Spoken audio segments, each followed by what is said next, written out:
Testing, testing. Oh my god. Testing, testing. Joe, we need a mic check. Mic check. 1, 2, 3, 4. Okay, this. Okay, try now. Mic check. One, Okay, two, one, very good, two. very good. We did mic check before we go live, right? Uh, We mic check before we go live, right? yes. Yes, right. We are No. not live yet, right? No, we are live. Huh? We are live, then we do mic check. Yes, I forgot.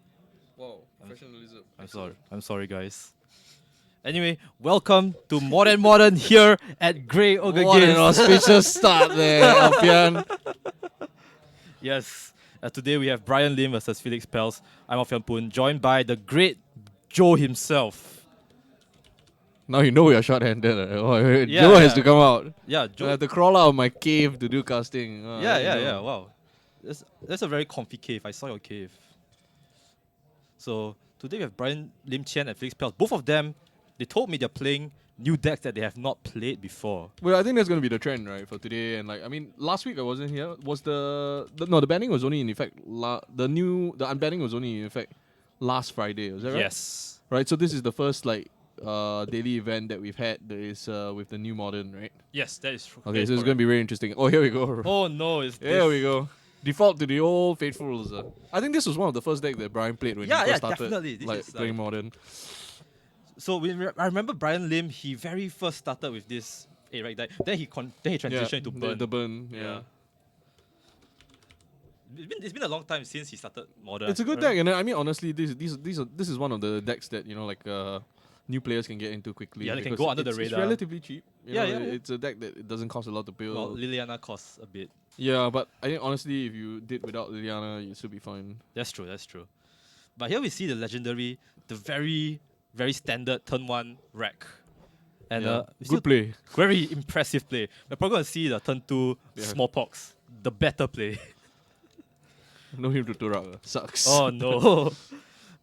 Yeah, but Felix is gonna go off with the scavenging ooze. So smallpox here is gonna be really good. Gonna take out one of the lands.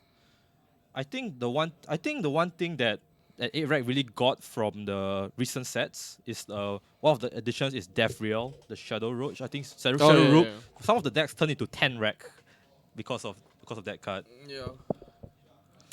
So I'm not sure if Brian is playing the 10th rack, the 9th and the 10th rack version, but this smallpox putting in a lot of value, Yeah. managing to remove the scavenging ooze as well as the lands and the discard. Yeah. Oh, he discarded Call of Calling. This seems to be some sort of absent Coco deck, or is it green white? It's got potential. I think now perhaps is some space for it to come on back. Yeah, I also play this deck. I mean, honestly, I think that a lot of players would default to like known quantities. So I would think like things like affinity, hard skills affinity didn't really. Yeah, I think those things will start to. Yeah. People default back to like the old faithfuls. And because back then things were stronger, right? You have like the Hogak deck, the Faithless Looting decks, Yeah. the Dredge. Even before Hardened Skills had his spotlight, there was Dredge, which slowly crept up and became more favored than the Hardened Skills deck. Now that Faithless Looting is gone, we'll most likely see Hardened Skills, as you mentioned, and other decks which don't rely on Faithless Looting to come back into the mix. I'm hearing us. Is it? That's what I'm hearing. Oh, sorry. I should probably mute that. It's normally muted. Ah. Oh. Double rack. Alright, double rack. Pretty good, and he already discarded 2 cards. I think the one thing 8 rack has going for it is normally when you're playing against 8 rack deck, you have to manage your resources very well because you're most likely going to play 2 cards a turn. You play 1 land and you play a card. Then when it's 8 rack turn, they just discard your card and then you're starting down 3 cards, which makes you go down on cards really fast. Yeah. So it's very interestingly countered to. That's that devoted druid. Yeah, this looks like. Yeah, so it's gonna be like a Abzan combo-ish thing. Oh, and he takes out the collector The company. collector company is great. Yeah. I wonder if he remembers his trigger. Oh, he does. Very cool. 4 damage going to Felix. So Felix now needs 2 cards. He needs a card that gets Vizier and a payoff for the infinite mana. Yeah, but I think that's difficult right now. He's already discarded a court. He's already discarded a collector company. Yeah. So it's probably 6 cards left plus the Viziers. Oh. Yeah. Okay, so Let's it's see. this I think this might be Kitchen Finks. Is it Kitchen Finks? Kitchen Finks is actually a really good card against the 8 rag deck, from my experience. It is if you have a sacrifice outlet. Okay, but the witness to Oh, okay. collector company and not court. That's interesting. Yeah, I would have wanted to take the Call of Calling because then you're guaranteed to get the Vizier. But maybe he wants to gamble a bit, get Vizier and the Task Force Recruiter because Yeah. the company does get you 2 cards instead of just 1. I think over here he's going to Death Real. Oh, so he does play Death Real. Okay. Just bring it up. Mm.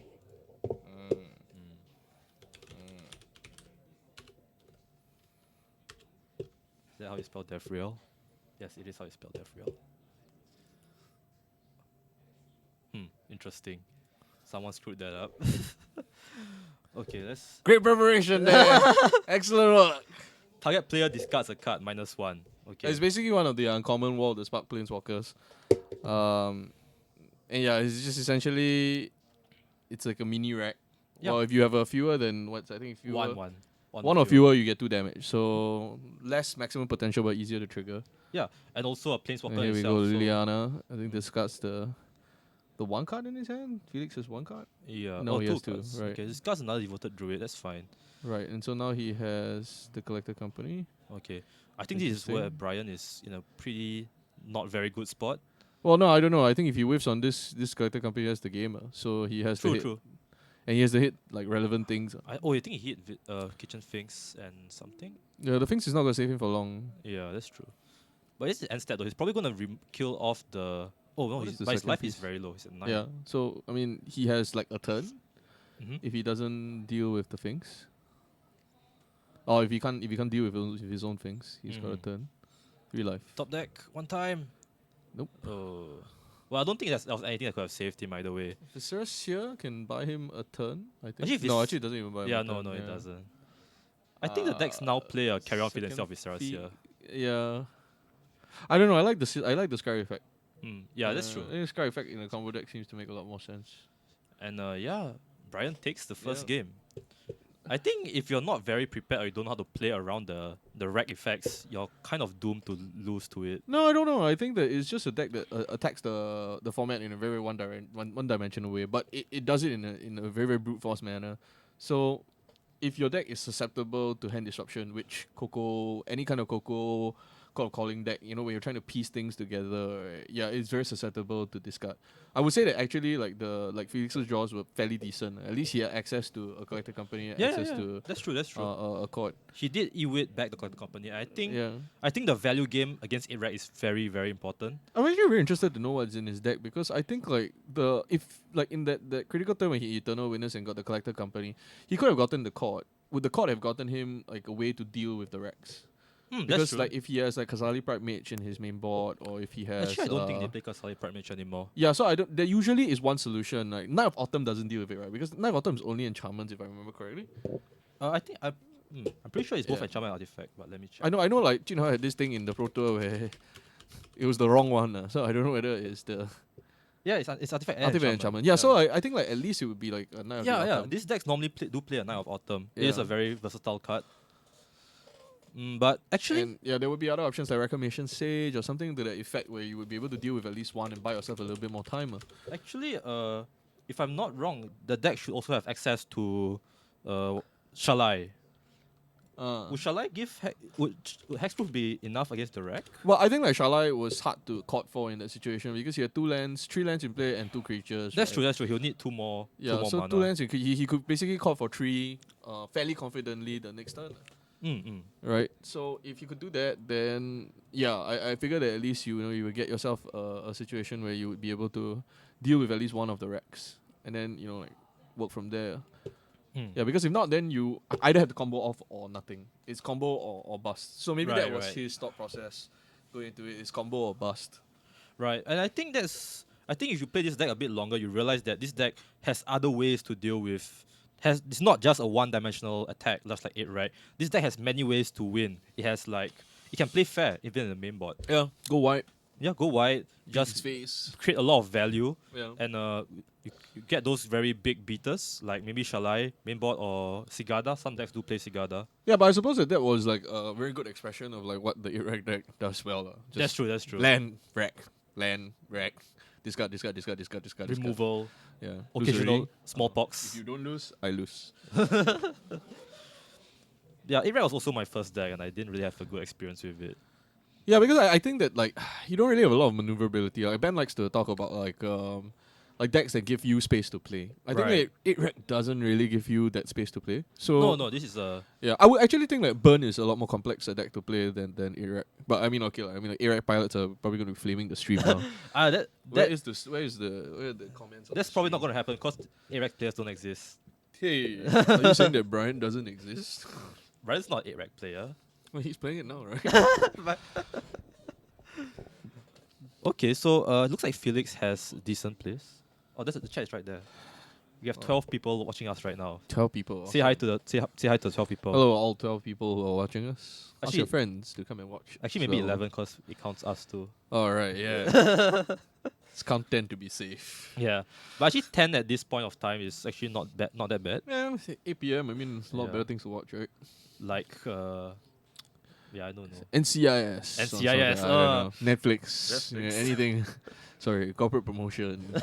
This is not a sponsor. No, we're not sponsored. We're only sponsored by Great Ogre Games. 069451 A3 Club Street. Please come and visit us. Sure. Thanks. Don't send us bombs. Oh, okay. Oh, Turn 1 Giver of Runes is a very, very good play, I think. Yeah. Does protect the Vizier, no, sorry, the Devoted Druid turn 2 from any random removal. It's going to shock himself. So this is probably a Devoted Druid. Oh, depends. Oh, yes, it is. What was I expecting? Was so talented. Oh. And he leaves behind the Giver of Runes to protect the Devoted Druid. Wow. The classic. Oh, and that's Liliana's Triumph on Brian's hand. That's pretty cool. Yeah. That's the promo version. So I think like the giver is less like strong in a matchup where there are so many like sacrifice effects. Yeah, that's true. And that's okay. So I just noticed it now. But Felix got Brian to go first, which is I think Right. I think, okay. quite An a interesting strategy. yeah. Yeah, but okay. So in this situation, in the exact situation, Brian had the right cards to deal with that board. Yeah, right? So yeah. the end step, Triumph Liliana into Liliana the Veil. Yeah. So Very powerful. in that particular scenario, Felix allowing Brian to go first kind of bite him back. Yeah. But I If think he it's a legit strat though. You get them -1 card so they don't get the I'm 1-1. I'm not you so feel. sure. I don't know. I think like anytime you compromise your own like strategy, the tempo is important. Right, Anytime right. you compromise your strategy to try and curtail your opponent's strategy, you're really giving him a leg up. That's my opinion. That's true. That's true. I think that like in the history of Magic, there has been only a few formats where it actually made sense to go second. And that was like played out by the math, it was played out by the statistics. If I recall correctly, I think it's can't remember. Onslaught Sealed or something like that. Onslaught Sealed. There's a sealed format essentially where it made sense to go second. That sounds pretty cool actually. Yeah, but Going against the I laws mean of the game. honestly, like it's now fairly streamlined. So I think like less of that will happen. Right. Oh, Okay, so Liana ticks up, both discard a card, and I think Urborg. His card's Urborg. let's see what he's got. Okay, Smallpox. Yeah. So this is very powerful plays. Getting closer to the damage points, curtailing Felix's resources. It's a stranglehold now. He's lost a lot pretty of much. creatures. Yeah. He discards the Liliana. Yeah. That's an interesting play though. I don't know what's the last card in his hand. Oh, I guess it's No, he has no cards. yeah. I actually would have liked attacking with the Mutavault deck in overplaying the rack because at this point, Felix is a bit too overloaded in cards for the rack to actually mean anything in that particular point of time. What do you think? I think getting it in play kind of makes sense. It puts pressure on Felix's decisions because every card he casts now is potentially damage. But yeah, Eternal Witness is a great card in this situation. Ooh, I think, yeah, like, it's yeah. one of the best cards to fight against Iraq. Yeah, I think There's any three card- solutions. Any card that is like 2-for-1, your opponent is pretty good against Iraq. Yeah, because they are really 1-for-1 trading. Right. And the Witness presents a little bit of a threat to Liliana, which is why it's interesting that he discarded Liliana. Because he eliminates the ability to make some plays. Yeah, we should have just discarded the silent clearing. Okay, and he's gonna take back the marsh flats. He's gonna keep. Okay. He's gonna send back in his hand to let Liliana discard that. It's gonna take down. Oh Okay, so no, he has a yeah. blocker with the Muta Vault. Okay. Or he potentially can let the thing take damage. Is he attacking? Is he gonna attack? Oh, Oh, he's interesting. No, he's no, he's he's tapping for sacrificing. Silent Why Clearing. would he sack the? Hmm. Oh, because he's a tempted player. No, but yeah, I think that he tapped that wrong. He should have left the Muta Vault up in case he wanted to block the Eternal Witness. Because I think that if he loses Liliana off the board, he has a problem. Oh right? Yeah, wow. exactly. Wait, no, it gets exalted. Yeah, yeah. Yeah. Well, that was exactly what Felix needed to remove the Liliana. Right. Yeah. Very So I timely. think that wasn't very tight by Brian. I think that Brian could have been tighter in that play. Oh, and did he draw another rack? Okay, he's gonna attack with the. Yeah. Oh wow. Okay. Very cool. Felix And grabs his head. Felix just no. Oh my gosh. Okay. Well, he takes 6. If he doesn't cast a spell, He's gonna take 3 next turn. So I think but he needs to. Yeah, okay, I think Brian. Okay. I think he just skips this turn, right? Just passes the turn. So next turn he'll take he has to be able to block the Mirror Vault though. So I think Yeah, he has yeah. a problem. he can send the Eternal Witness towards the Mutant Vault on Brian's turn. Then he will be at 3 cards, so he won't take damage from the rack. But that's assuming Brian doesn't have anything to disrupt Felix and discard his hand, which will make him die from the rack. So I think he's probably looking up some rulings because Felix is like pretty new to this. Oh, shall I? Okay. Oh, he wanted to check if the rack actually. Okay. He wanted to check if the rack went through hexproof. So let me just refresh that. Okay. Shall I? Okay, but our judge in training is on the scene, Keenan Sherwood. So here we're gonna see if the rack actually works. Wait, let's look at the You need the errata. oracle text of the rack. Gatherer. Okay. It doesn't seem to. Oh no, it goes past hexproof actually. Yeah. You choose the opposing player as the card enters the battlefield. Yeah. And this does not target the player.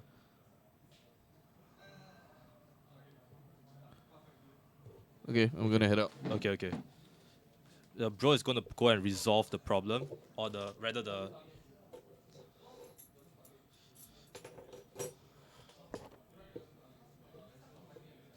Okay, so Joe is solving the issue. So at this point, the rack has already chosen. The rack has already chosen the target, which is Felix, and that was when the rack resolved. So now at this point, Shalai will not have done anything.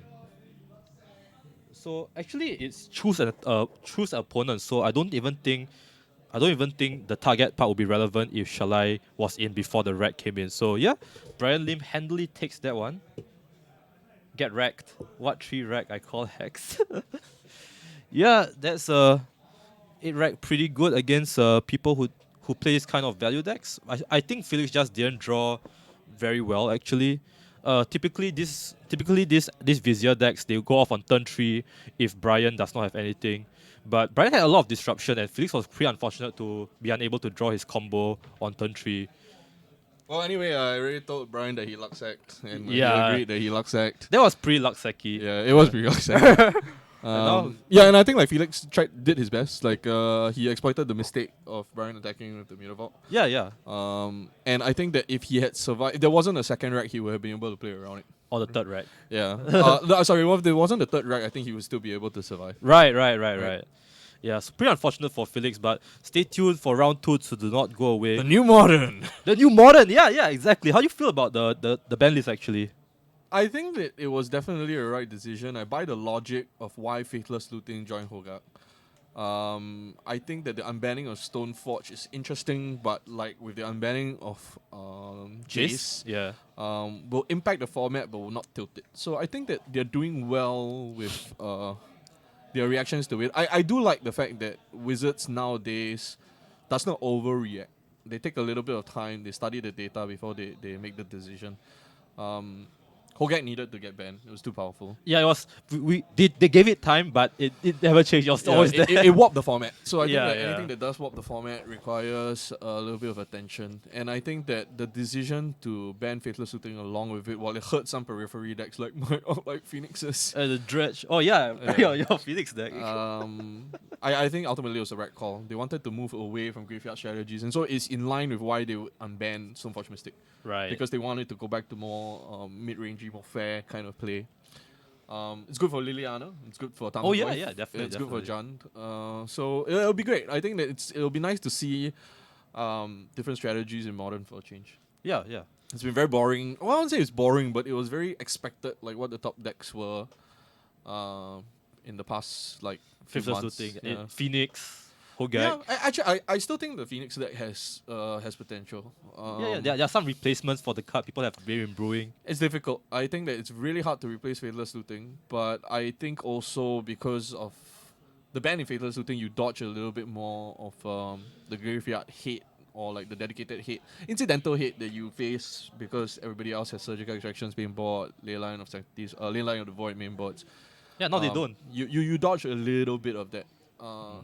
That being said, I don't think the Phoenix deck was ever really a graveyard deck. It was a thing in the Ice deck that had. Yeah, you're right. I like I Phoenix. agree with that. Yeah, yeah. Yeah. It felt like a Blue Moon deck, but with more win cons. Call hacks. God, Chazx is Danny, right? that's daddy. Hey, Danny. Even online, you like to talk cock, huh? Anyway, guys, thank you guys for watching. You can always catch more of our videos on YouTube, youtube.com/GreyOgreGames. If you're watching on YouTube, do catch us on Twitch, twitch.tv/GreyOgreGames. We stream every Wednesdays, 8 p.m. Singapore time, GMT +8. But do stay tuned to our Facebook as well, facebook.com/GreyOgreGames, as we will always have our event updates over there.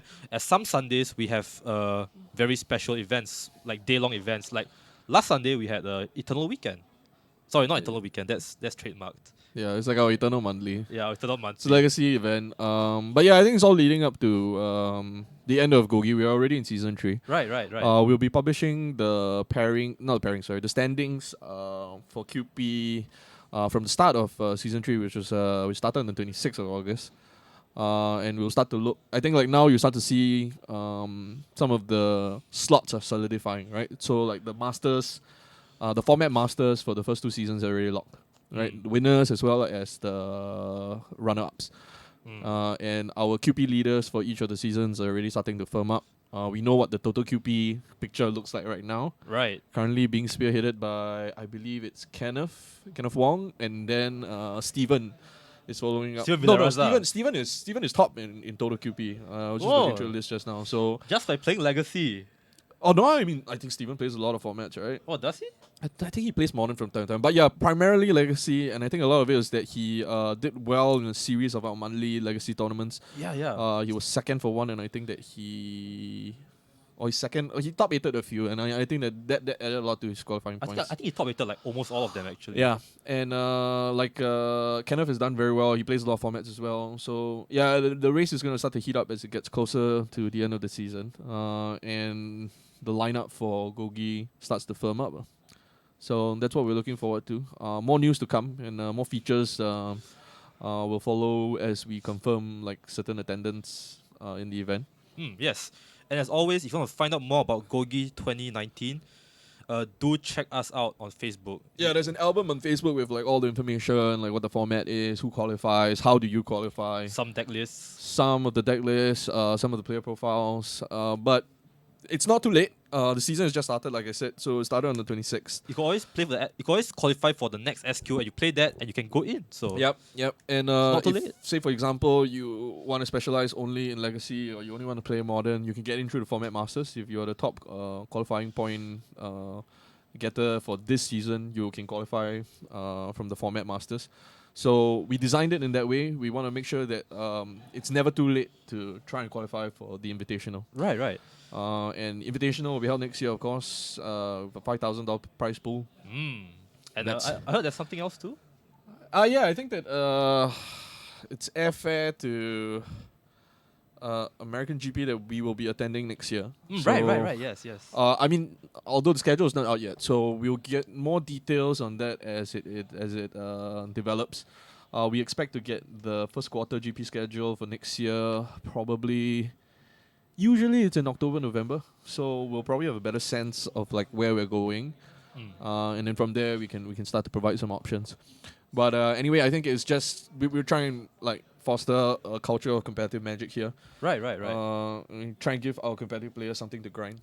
Yeah, I think the prizes the incentives that we are giving these people are very relevant. They're not small prizes. The cash money is very real, and the air flight as well. It's going to give a lot of people something to chase after, especially because a lot of people in Singapore do not have the privilege of going to America to play a GP sometimes. Yeah, and I think that it's part of the experience. I think like we just came back from GP Vegas. And Vegas is probably the largest event Yeah, on yeah, a it is. year-to-year It is. basis. It is. It's at least the most like sought after event. I mean, a lot of people go not just for the Magic, but because Vegas is a beautiful city, with great food, Right, great right. entertainment. But that's part of it, you know. Like if you go to American GP and you're playing an event, um, you're not just bound to that. You know, you can go sightseeing, you can see other things, you can see how they run a show in America. They've been doing it the longest. They're professionals. They know what they're doing. Channel Fireball Events has done an excellent job streamlining the way that the events are run. You have an opportunity to play in the command zone. Although I think the tweet just happened today where command zone is now going to be a thing at all Magic Fest.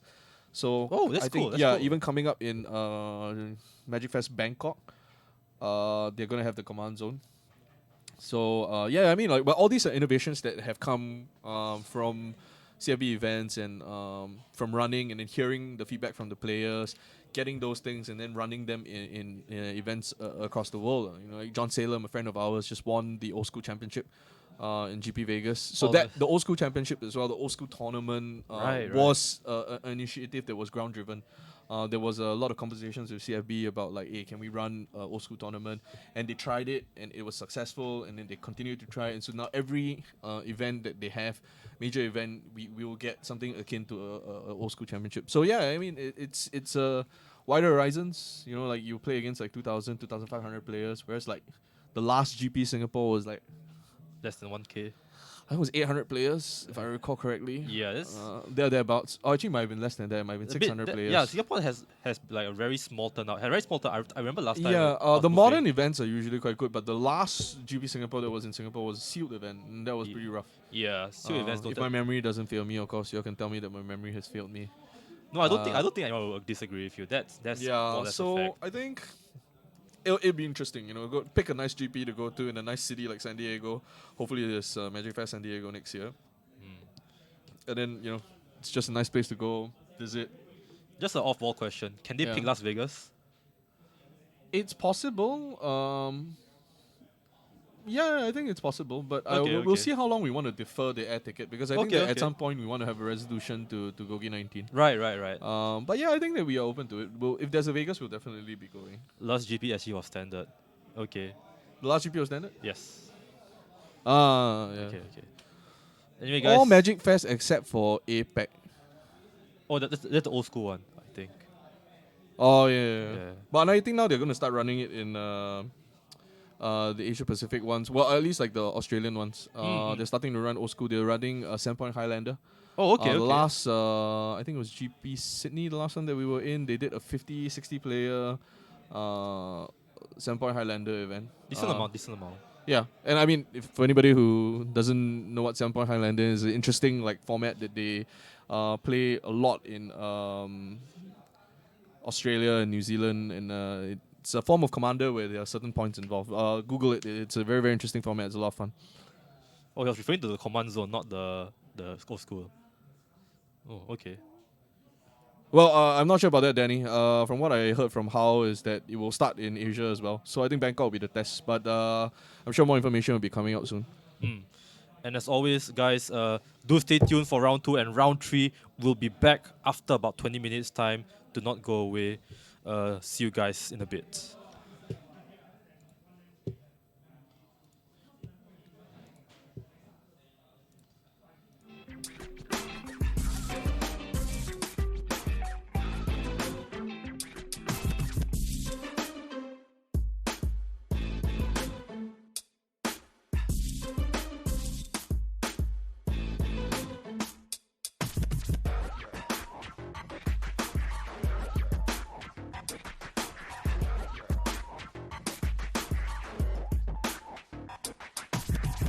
Hello, everyone, and welcome back to round 2 of our weekly modern tournament here at Grey Ogre Games. It's more Yes. than modern. Mm-hmm. My name is Mick. I'm one of And your hosts alongside shake the meta Meta shake. Shaker. Yeah, okay, it Someone should gave be me the Shake the name. Meta. It should be Shake the Meta Shaker, Yes. not the Meta Shaker. All right. Sure.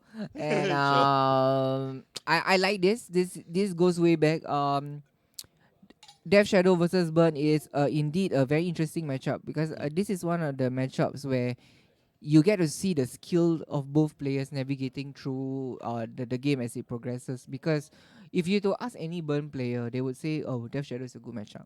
And then you ask any Death Shadow player, they will say, "Oh, Burn is actually a Burn is good, a great good matchup." matchup. So this is basically how you dance through the battlefield. Death Shadow wants to go to that sweet spot below 13.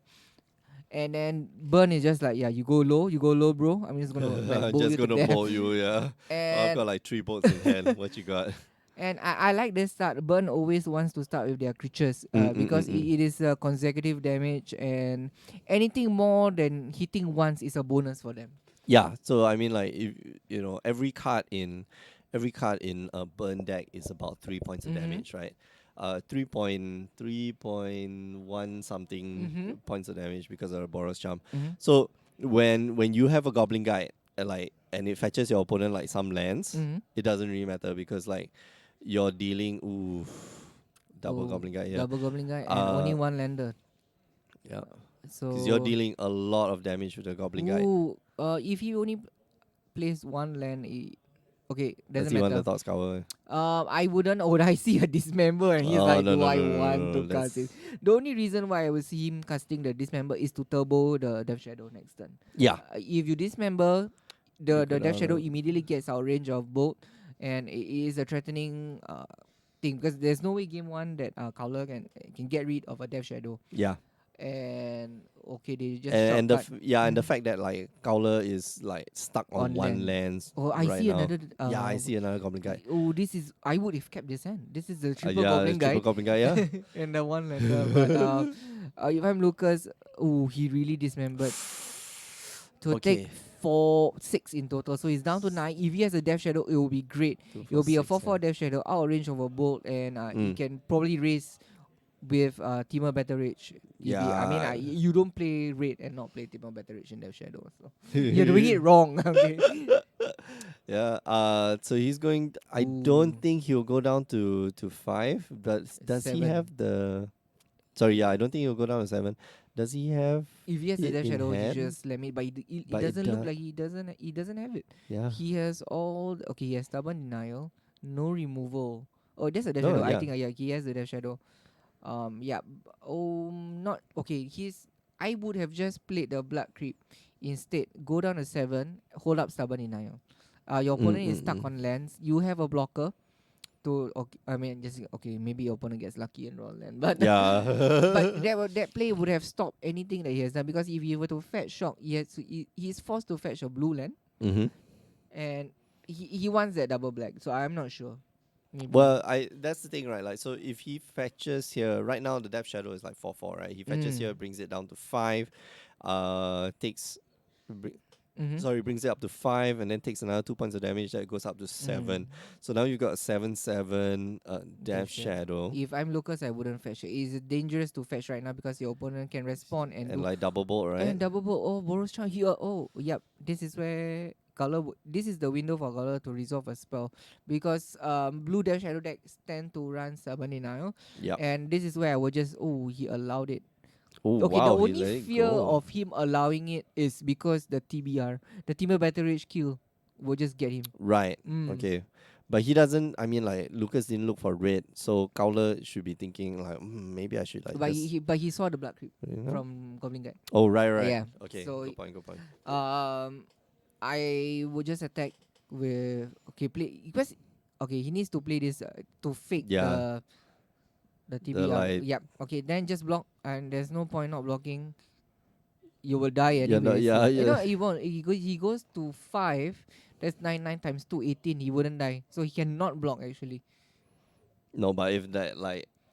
He has a bolt and no, Oh, he'll be true. stuck on Yeah. red mana. He'll be stuck on red mana. Yeah, Yeah. so he could choose not. He should to have. bolt. Yeah. I think he should have put what do you call it? Okay, if he doesn't bolt right, and he goes fetch shot, yeah, I mean, He goes fat shock, yeah, Teemo he Battle wouldn't die. He Rage, and wouldn't die. is He'll still still won't be be at dead. 2 life. Yeah. Mm-hmm. So it doesn't matter. But I would say if got Boros down to 4, I No, wouldn't there'll let be this some. this cannot resolve. Yep.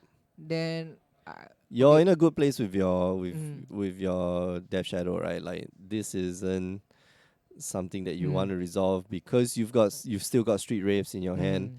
Mm. Because you've got Snapcasters as well, you might as well play that spell. You're gonna Mm. get it back with Snapcaster. Uh, Yep. yeah. So I think he can wait. But Kowler is on a clock. He can play Mhm. the other Goblin guy as a blocker and then hold up bolt. He does have bolt in hand, but this is where the Death Shadow players want to be. Like if you're holding up mana to bolt me only once a turn and you're playing creatures to so called time walk me, it's fine because at the end of the day I will draw my TBR and just beat you. Mm. So Yep. this is where he wants to be. 8 is a healthy life total. He can't double Boros Charm right now. So yeah. Yeah, when your opponent like you said, right, Grizzly's Death Shadow against Burn wants to see Mm. like, okay, you stop at 3 lands, Mm. right? 3 lands means that you can do maximum 2 things on your turn. Mm-hmm. Because like unless you go like lava spike, Yep. like lightning bolt, right? Then maybe that's slightly different. Or like lava spike, the spectacle card and Yep. lightning bolt. Skewer the That critics. is Lucas's like deadliest fear, right? That And this is a window for Kowler to resolve a spell. But then again, the fear of dying to Teamer Batterage is real. mm, That man. yeah, this is hard. He needs to play in such a way where Lucas doesn't go at the critical 3 life and Mm. then just beat you. He wants to be at 3. I mean, the only reason why he would let it Resolve. resolve is just because he has multiple spells. But now he's stuck on lens. Most of his cards is 2 casting cons. He just can't do it. The risk of getting TBR is just too great. So yeah, he has to allow Lucas to do whatever he wants. And yeah, this is back to the same thing. If you helix him, he goes to 4. It is But a then 9/9 Death yeah, Shadow. then it's a giant Death Shadow Yeah, who's and just he just gonna died. like And then so this is the no, problem. he'll be down to 2 lah. He'll Uh, still survive. He'll still survive. helix. Oh yeah, sure. Yeah. Okay. Oh, then he would have done it. But then again, the stubborn denial would be a hoser as well. Now stubborn That denial is is a a hoser. So Just now was an opportune yeah, time for him to resolve. So maybe he could have done it, but who knows? then that would be perfect, right? Like he just lightning bolt, and then Win game. and yeah. Of I course, he doesn't know that Lucas here has Nothing. another has a card here that can make him lose life instant speed. Still if yeah, that's the Yeah, best. Street Wraith is It is great. I mean, mutagenic growth. yeah, it's a mutagenic for Death Shadow. And what Lucas can do here is actually, he doesn't have to shock anymore. Yeah, Oh, he would. he can just I I wouldn't don't go think down to yeah. 5. Beat you with this 6 powered creature. All right, so First. no Teemo Battle Rage Mhm. here, clearly. And then now he has the stubborn denier backup because he has Snapcaster. So yeah, take it. You don't have to fight for this. I mean, he can fight for this as well. Because the next turn opponent can he can. This one gains life, so maybe he wants to fight for it. Stubborn denier later. Yep. Fight for this, and he doesn't die to a double bolt right now. Unless the opponent top deck a land and then Boros Yeah, and Jumbo. then, But the chances are quite slim for him to do it. oh, hey. I mean, it does that, but we know. Okay, so like land's there, right? But we saw Boros Charm earlier in the game Yep. already, right? That got countered. So, now it is possible. Actually, no. He can go. No, Land, there's a blocker. land, Land, Searing Blaze. what do you call it? Snapcaster Snapcaster. and play. What do you call it? Goblin guy as a blocker and pray. And then pray for the next No turn, right? removal or no Teemo No Battle Rage. TBR, yeah. This is the only cards he lose to right now. Man, Teemo Battle Rage is such a like. This is the only reason why like Death Shadow has a chance against Burn actually. It's such a gotcha card, man. Yeah, it's like. Yeah, but Lucas might also want to play around deflecting palm. Yes, it doesn't sound normal, but most of the burn decks now has adapted to play deflecting palm in the main board to combat the whole guy. Okay, yeah. It's like eight point of damage going to your face. It's like, okay, I'm just going to redirect the 8 point of damage to you. So You, sir. it's a consideration for Lucas, but Yep. I don't think he should play around the card game 1. Oh yes, Inquisition. So Inquisition is a fantastic card mhm, to have. to have I would do it right now before combat and to fake the TBR again. Hmm. As long as he has don't tap your red mana. Yeah. Okay, now it forces Gowler to react. Does he want to Searing Blaze right now? Does he want to bolt right now? Because if not, he's just gonna lose his value. So I would probably take Searing Blaze if I'm Lucas. So Gowler should just play the Searing Blaze. I would fire off the Searing Blaze. Yeah, the bolt and I mean he can't cast Skewer the critic, so it's either that or bolt. So yeah, just Searing Blaze. Yeah, I will cast Searing Blaze here get rid of the because snap caster. yeah, and which will force Lucas to like play another creature next turn. Mm. Yeah. Oof. No, don't wait. The Searing Blaze is a good card. Yeah. You get to get rid of a blocker. And if you then top deck you a do creature. deal 3 points of damage to your opponent as well. For like the cost is the same, right? It's Yep. like lightning bolt and lightning bolt. But the fact that it comes in one neat package, one Mhm. card, like that's really Yep, I think he should do it. okay. Oh, but if he fetches, he might Oh. die to the Will Death he? Shadow. Fetch. Okay, he takes 3 down to 4. That's 9. Okay, so if Lucas has Teamer Nine. Battle Rage, right? He's gonna lose anyway. Yeah, Cowler is dead anyway, right? yeah. So it doesn't matter. Oh, I think Cowler is playing around the Searing. What do you call it? Teamer Battle Rage? No, the Street Rave. Because if he blaze, it Okay. goes down to 4, and then if he didn't block or didn't play your removal, he just die. Street Rave 4 to 2. That's Yeah, but 11 damage. But he can block with the. Yeah, but I mean, assuming that Lucas has a remover, but she doesn't have any. Lucas doesn't have anything. That's I mean, you have to block the what do you call it? Death Shadow. Death It's a Shadow, little yeah. attacker. No, bro, don't think. You snap block that thing and pray it doesn't have TBR. So I think you go like you block because if Lucas has Teamer Battle Rage, you lose anyway, right? Yeah. So you block, Yeah, it doesn't matter. right? And then you fire off the Searing Blaze Searing Blaze. On Because the- if he's got Teamer Battle Rage, you lose anyway. yeah. So, I don't know how many times I say that, but like that's Yeah. Okay. He chooses to the best line of play here. mm-mm. I mean, if you have TBR, sucks to be me, but doesn't matter. Yeah. I think this is the best play he can make. So now And then next turn just hope for like a 2 mana oh, 2 2 mana 1 yeah, 2 damage.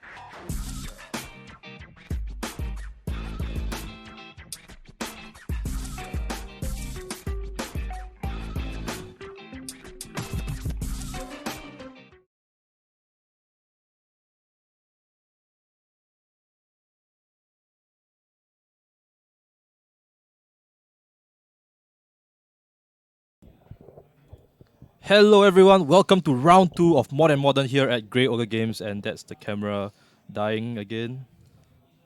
Okay, we're back. And this is round 2. We have Glenn Ang versus Daniel Carbajo. Or Carbarjo? I'm not sure. Okay. Well, we should ask him. Yeah, we'll ask Daniel. Daniel, yes. Daniel. And Daniel, no stranger to the shop, no stranger to being on the stream. And Glenn Ang, one of our very first fans of the stream, I would say. Really? Yeah. He was there from the start. Those are cool sleeves, though. Yeah, the Mega Man sleeve, the original Mega Man, too. And Daniel's playing I think it's blue-white control. no, that's No? that's Merfolk. Oh, wow. Oh, that's a very land heavy hand though. Blue green Merfolk, and that is humans, cause Glenn is always on humans. There we go. And that's Kevin champion of still the in the parish. champion of the parish. Oh yes, A champion turn 1 play. the champion turn 1 player. Lol, lol, lol, lol, lol. And you're gonna see Daniel's own turn 1 play as well. What's he gonna do? Most likely gonna see the Benthic Biomancer, Mhm. which is a new. Oh, why they have 2?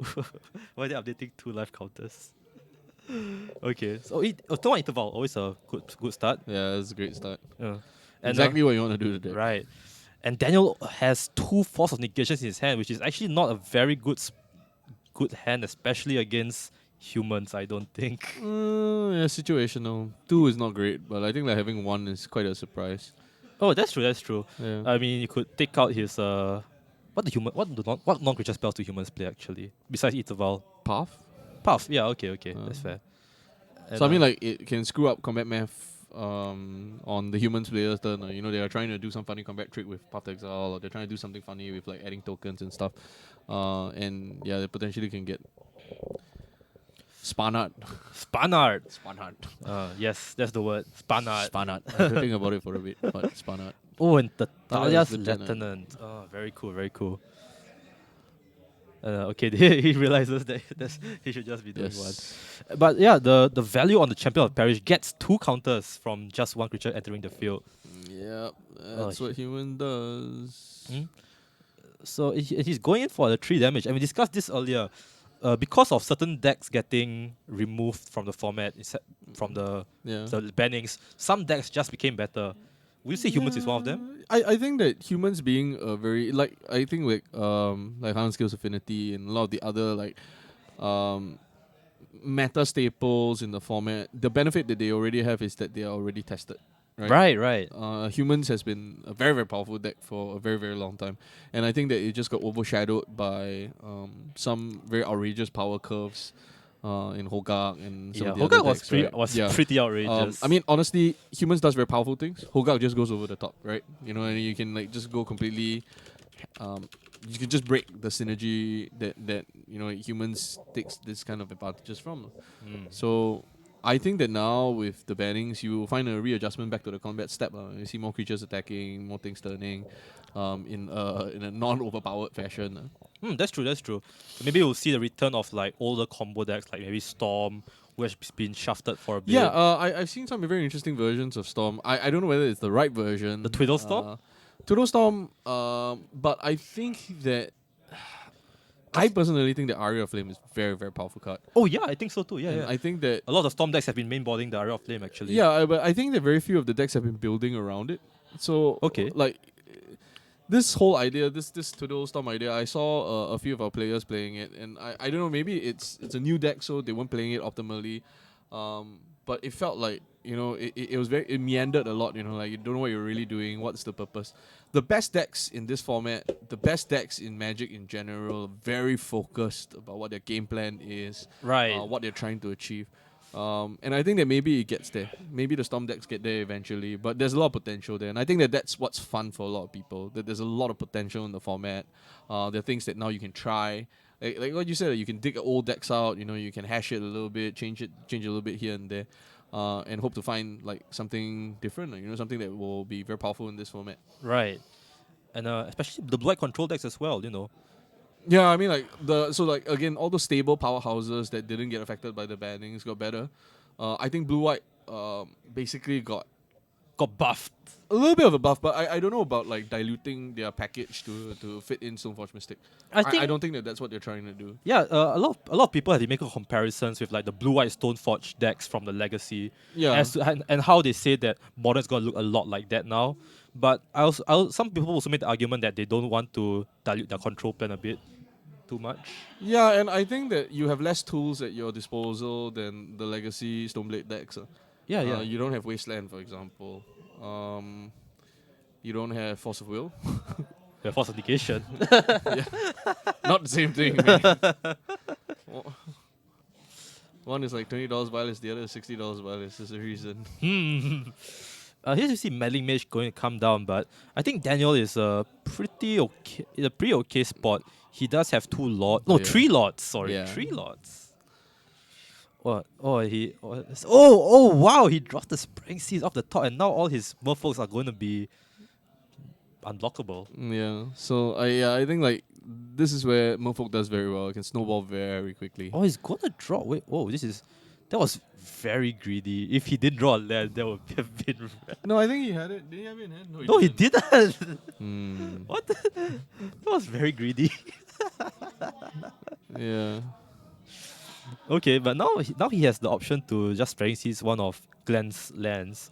I think most likely he'll go aim for the Cavern of Souls to deny Glenn that Yeah. flexibility of mana. And is this lethal? He's at 10. Glenn's at 10. Oh, I think Glenn actually names Spreading Seas. Oh, that will explain. Oh, okay, that will, that explain a lot of things. is very strong. Oh wow, this Glenn is actually pretty good player. He knows what he loses to. Yeah, man. I think Melly Mage names Spreading Seas. Yeah, we Yeah, I think that's probably realized that. the one card. The one card that. I mean, sorry, we don't have like Pro Tour production quality where after you name something, they put the card. Yeah. That is high level. We need a third guy, man. No, I don't think we could do it anyway. Yeah, that's true. Ah man, but he's still gonna go in though. Yeah, I still think. got a lot of power going. Yeah, in. I think he wants to force Glenn to do some blocks here. Yeah. Okay. He's gonna take. Yeah, trade for a lot. I don't think you can't trade for a lot, so it's pretty rough. That's 4. Okay. 1, 2, 3, 4, 5, 6, 7, 8, 9, Yeah, okay, he has to block 2. 10, 11. Yeah, he has to jump. I think his blocks actually. I think this is very good blocks from Glenn though. Unless Daniel has more stuff to play. Yeah, I think he's exposed. He has to give up equity. Yeah. But now Spreading Seas is live, so That's true. you need removal, and you need very, very specific removal. Ancient Ziggurats. And this is where Force of Negation is a blowout. Oh, that's a very cool of. Is that Ancient Ziggurat? That is right. Yeah, Danny, you're right. Oh. I think the Meddling Mage named the SS. Oh, and Reflector Mage. is not Oh, bad. It's that's pretty decent. Yeah. Doesn't get blown up by the Nixoft's negation, so that's pretty good. He also can't Val that in because, it's at 2 and Patrick Biomancer is 1 CMC. So still a fighting chance. What's he draw? Down to 1 though. Quite a precarious situation for Glenn here, but I think Yeah. if Glenn manages to stabilize, it'll be quite good. That is Murph. Oh yeah, okay, hold on. That's the one from Rouse of Ixalan. Wait, I forgot what it is. Is it Murphy Wayfinder? No, that's not it. Oh, I think I know which one you're talking about, but Yeah. something speaker or something? Ah, wait, hold on. Murphy Wild Speaker.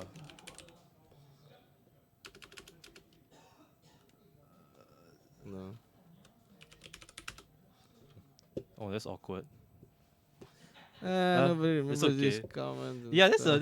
that's actually a very weird card to put in, but I remember if you play a Merfolk, you get to put a counter on it. No, I think it doesn't have Mofo in its name. What's it called? Yeah. No, Danny will tell us. You just go back to the. Then he will tell us. uh, This is a very Kumena Kumena speaker, speaker, right? there you So go. you get the speaker part right. yeah. Kumena speaker. Oh, wow, this Danny very good with his cards. Okay. Okay. Kumena speaker gets +1/+1 as long as you control another Merfolk or an island. This is just a vanilla 2/2. 3/3 with the. After ward the in play. Mistcaller, the Mistbinder. Mistcaller is another card. But he does not have a way to sneak in the unblockable attack though, because he does not have the Lord in play. Yeah. But all he needs is like 3 creatures outnumber Glenn's creatures and 1 will sneak in to kill him. So I think Yeah. he's just gonna play the. Oh, he plays another Kumena speaker here. Okay. Yeah, so actually, interestingly, I think it's Merfolk. There's the Lord of Atlantis that gives the island walk, right? Lord of Atlantis and The Merfolk of the Pearl Trident. yeah, and I think Miro Ridgery also gives it. I think actually it's only the Lord, right? So the Lord, yeah, that one has island walk.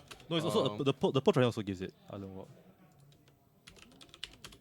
Master of the Pearl Trident. Okay, and Miro Ridgery doesn't give it. Okay. So it's a lot of Atlantis and the Master of Pearl Yeah, so Trident. Master of Pearl Trident. Right? So I'm not sure whether Daniel should have attacked with both. Yeah. But I think that if you're trying to force a block, But I think that's what I'm trying to do. He's trying to yeah, force a basically block. you would tin the board. If he doesn't block with the Meddling Mage, that's fine. You just load more Merfolk the next turn and you do it again, right? And as long as you have the threat anytime he tries to block with the medic mage, he could potentially die. So Mm. now I think like there's no evasion. You can't get through the potential ground store. Right. But I mean, that being said, Glenn is just holding on with his teeth right now. But two reflector mages, pretty good. One of them Yeah, being a yeah. phantasmal image. And Glenn's still not short of cards in his hand. He has lots of cards in his hand. So does Daniel. Wow. That's the mirror injury. Oh sorry, the Master of the Pearl Trident. Yes. Okay. He's gonna activate the adapt the Benthic Biomancer. He has to discard. Hmm. Okay, so he discards the Force of Negation. Kind of signaling to Glenn that he either has another one or Daniel knows that Glenn probably doesn't play much non-creature spells. Where's the line? Oh, another Benthic Biomancer. Okay, doesn't he just play the... Yeah, why wouldn't he just like flash in the or violin the Pearl Trident and Oh, yeah, wait. there it is. Interesting. Slow roll. Slow roll. Slow roll. The classics. But I think Daniel is pretty new to this deck, so I think there's some excuse for him to be a bit wary of how he's playing. And Glenn Ang, of course, he's been playing humans for Well, the I longest suppose, time. Yeah, you're trying to get. Is Val on two? Yeah, negate. Val was on two. Val was on two, right? How did he flash in the... Okay. Well, Glenn scooped first, so I guess he conceded. Master of Pearl Trident is two, right? What's a Pearl Trident? Yeah. Huh?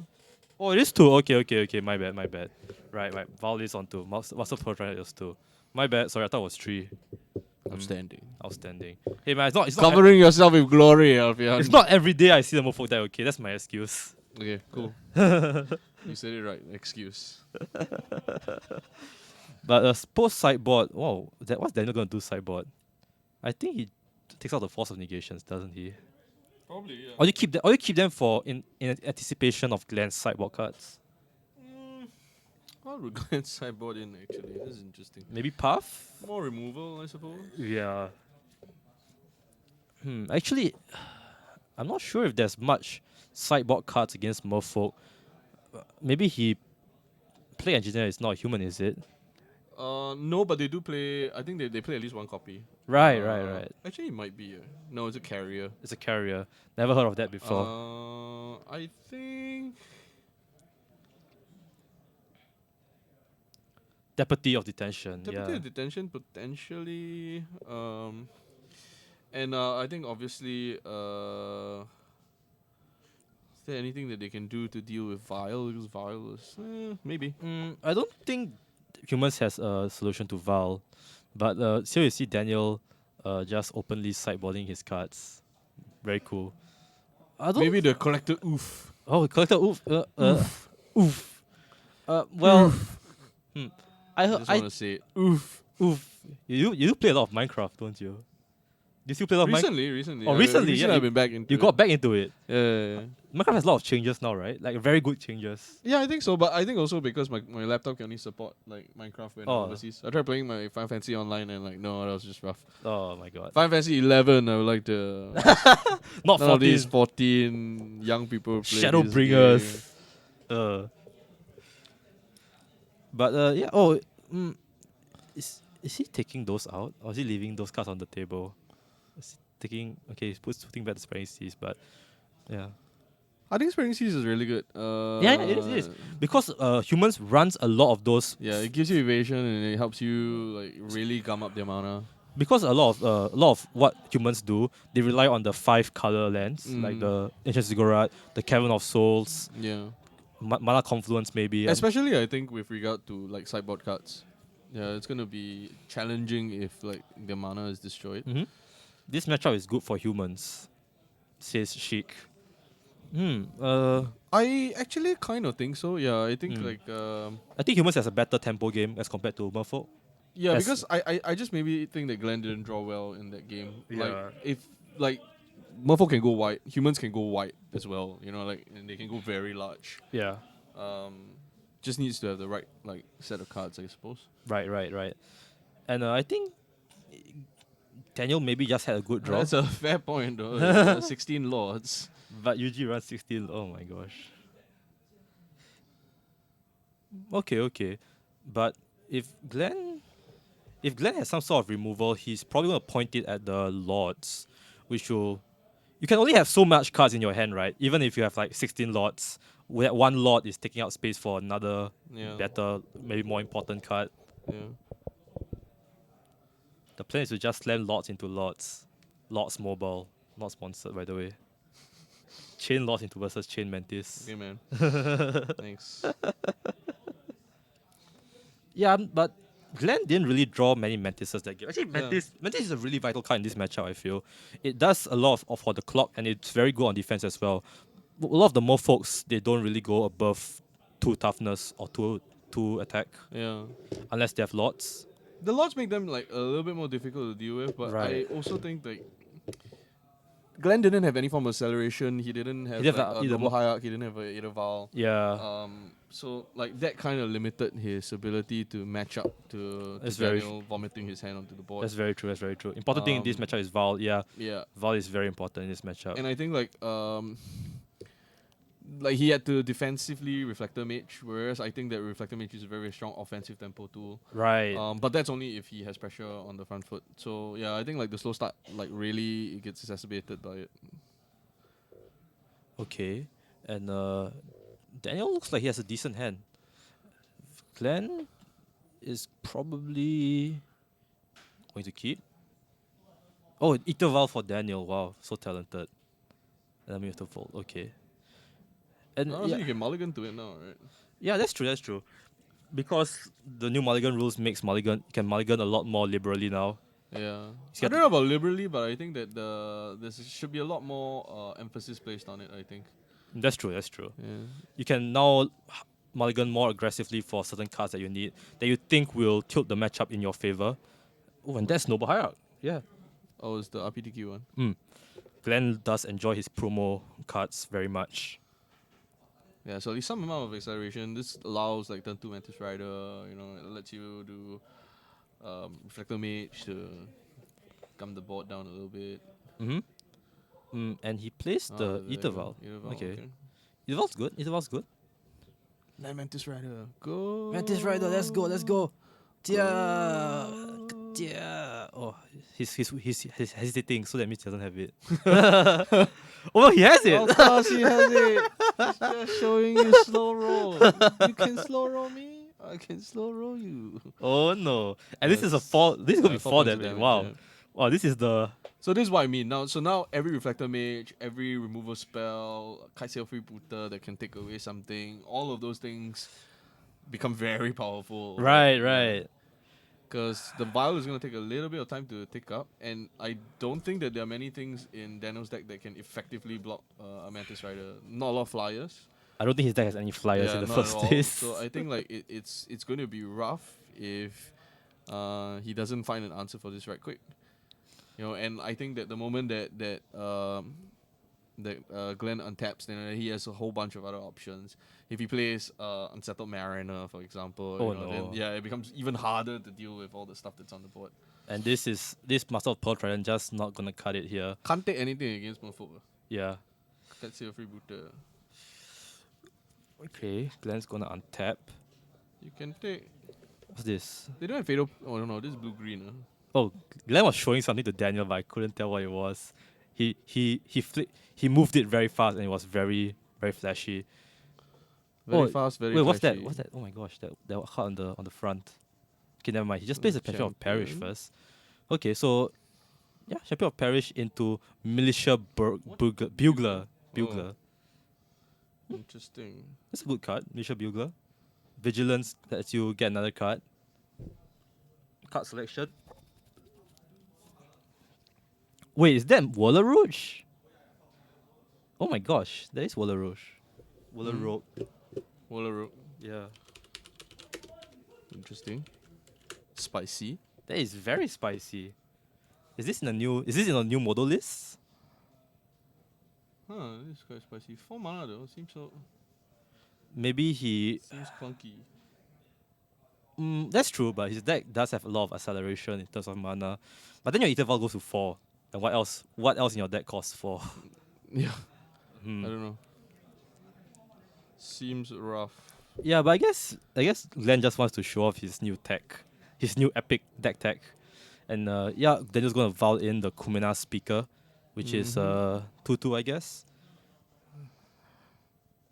And here we see Daniel's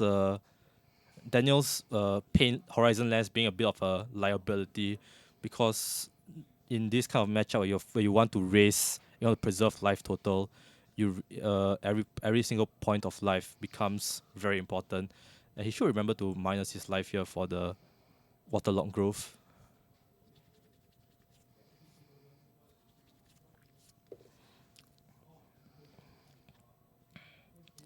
Okay, and now he has the Merrow Regery as Mhm. well as the Pearl Trident. Double Lords here is actually not that bad, Yeah. especially since they have Island Walk. Wait, but Glen has no islands. So I guess the benefit of playing, and this is the power of spreading seas, which the kite sail freebooter can take. Danny, no lah, but we played it already. Danny's right. Less targets, but basically now I think that Glenn's last turn was a little bit like anemic. It was like It's a bit of more. It was yeah, more of setup than it let anything. Daniel like come back into the game somewhat. Hmm. Oh, and Glenn is going Well, to that's an interesting block. I kind of like this. But yeah, I don't know. one. That's a 4/4 now. One, Oh two, my gosh. three. The bugle is 1-1, right? It's 2/3. Oh, 2-3. Yeah, it's 2/3. It's okay, what? But One, two. Yeah, okay. still trades. And I guess Glenn was expecting for Daniel to Yeah, vow in the a other lot lot. of some So sort. very, Yeah. I think very heads up play from Glenn there. Yeah, I think save a bit with damage, but at the same time, be able to get a lot off the table. I think you can't let them go to swell too badly. Right. And It's I a think 3-turn clock essentially. I Maybe think what two. Glenn would be really happy with is like Phantasmal Image or like another Mantis Rider. Oh, he's tapping 4. Oh, Water Rogue time. Oh, is it? Yeah, Water Rogue time. Let's There go. you go. Put some tokens in play. And this is actually going to be really good against Daniel, because now that Daniel does not have Strength Seize or the Island advantage, Glenn is able to freely chump block with his top tiers. Or he can actually just opt to race Daniel Yeah, here. I think like just having the additional flyer, so this reduces the clock to 2 turns. Mm-hmm. Right? No, actually it's still a 3-turn clock. Right? 3, 4. He takes 4 here. 7. Yeah, next turn is going to be 5. So yeah, he has to Right, find right. 2 damage somehow. I think Glenn. But I mean, yeah, it forces a block. Right, Now he right. has to actually think about, because I don't think that Daniel can alpha this turn to kill. Right. So if not, then he has to just schedule his attackers in a more conservative manner. Right. And Daniel, I think, is out of like playable cards in his hand actually. Maybe except for like a lot or two. And Glenn has like a very good resource advantage right now. The top tiers, Yeah, running to the front. I die, bro. I die. top tiers aren't living thing technically, so that's okay.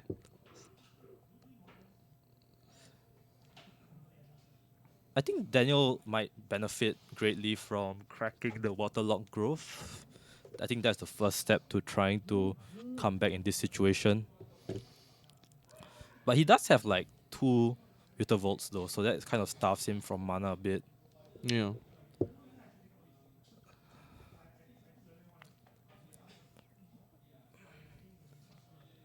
Question is whether or not he has something that he can violin or not.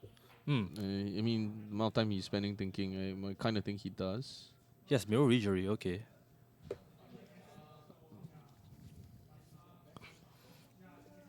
Mm, actually, it's been a while since I've seen a Merfolk deck, and recently I've been seeing a lot of these people, the new age of Merfolk decks. They play blue green. Yeah. Has there been a recent top 8 or like a modo resurgence of these Merfolk decks? To some extent, yes. I think that it's just. I've seen versions that run Harbinger of Tides. I haven't seen Daniel play any yet, so I'm not sure whether he does. I think the Harbinger of Tides is Um, more for the mono blue version actually. No, I mean I've seen the Kumena speaker decks. Like I think there was one that recently like played at like SCG, one of the SCG smaller SCG events. Oh, okay. But yeah, and like things like I haven't seen any like misbinders. I haven't seen Mm, tricksters. Those, I guess, are the things that are more conventional in the list. that's true. That's true. Yeah. But it could just be that we haven't seen a large sample of Daniel's deck. Yeah, I mean Right. these are the cards that we've already seen last game, Yeah. right? So probably just some bad luck on our part that we're not seeing the other half of his deck. Or bad luck on Daniel's part. Yeah. Oh shit. Oh, yeah. Mad burn. Ooh. Yeah, but this doesn't look like a very good situation, very good spot for Daniel to be in. Yeah. Okay, so I think he's going for the offense here. He's gonna, well, all in. I think this kind of signals that Daniel just whatever, I'm just gonna attack you with everything and think later. Attack first, think later. The classic strategy. The classic aggro strategy. I mean, Mofo is kind of All misnomers. Yeah, the thing before you attack. Hello. yeah, hey, that's a good strategy. That's though. why you future pro. Mm, Evian. that is why. Very, very far in the future. Yeah. Yeah. Oh, so it's gonna block with the. It's gonna block with both of those. It's gonna attack with the void as well. Okay. Oh, okay. Let's see how the blocks are going. I think that the token blocks the speaker. Is that a commander speaker? Yes, there is a speaker. And the two lords get in for 3 damage each. 6 plus 4.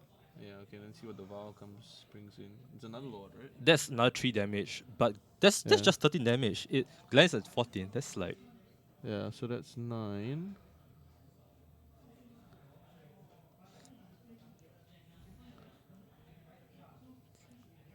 okay. Alright. Okay, so can Okay, this is interesting. I think Glenn just wins here. Oh no, Glenn, No, actually, I Glenn don't is a think- Glenn is a blocker. Wow, right, that's so now wow. Glenn has to be able to deal with the Merfolk. Oh, Oh, and he wow. casts another Benthic. So now he's 2 blockers. Oh, wow. Amazing. Okay. So now Daniel actually kind of turned turned on the pressure onto Glenn, and now it's up to Glenn to actually come out from this situation. Yeah.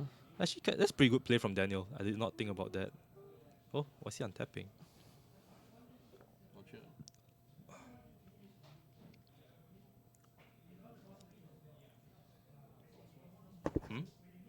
Wait, what happened?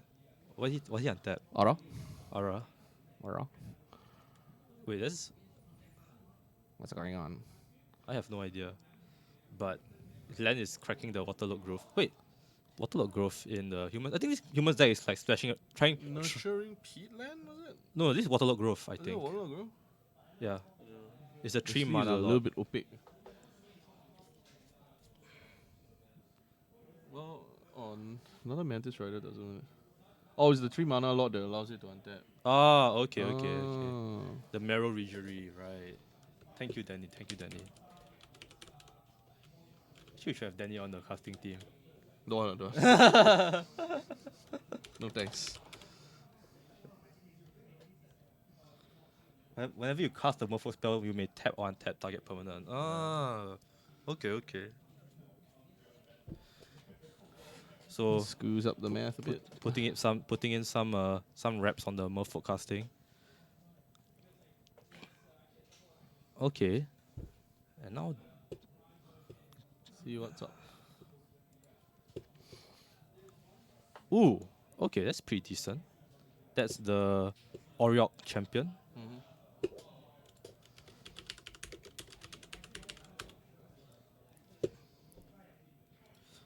Protection from black and red. Whenever another creature enters the battlefield, may gain 1 Not life. enough though, I don't think. I think this. I think Daniel wins. I think Daniel wins. Yeah. Wow. Daniel actually won. He can just activate the Mutavault and go in for two. He can activate both the Mutavaults and go with everything, and he kind of wins, right? Assuming nothing on the board. Yep. He blocks everything. Wow. Daniel actually Great sneaks attack, that yeah, one that's in. great Wow. attack. Wow. No, actually, I don't think that Daniel was that far behind. Like, so after the Bugler turn, right, I thought that Daniel had already evened the board. It was actually the bugler that Yeah, get the Bugler Glenn. into the Wallero is honestly not very exciting. Yeah, right? yeah. Because if the answer to their play is Lord, and another Merfolk. You're pretty sunk. Yeah. So that was actually very interesting game. Daniel managed to sneak that one by despite not being very experienced with the deck after all. Yeah, I think it's just at its core, it's very powerful. Yeah. Merfolk very strong synergy. Maybe we might even see with the new bannings of the faithless looting, because the faithless looting decks, right?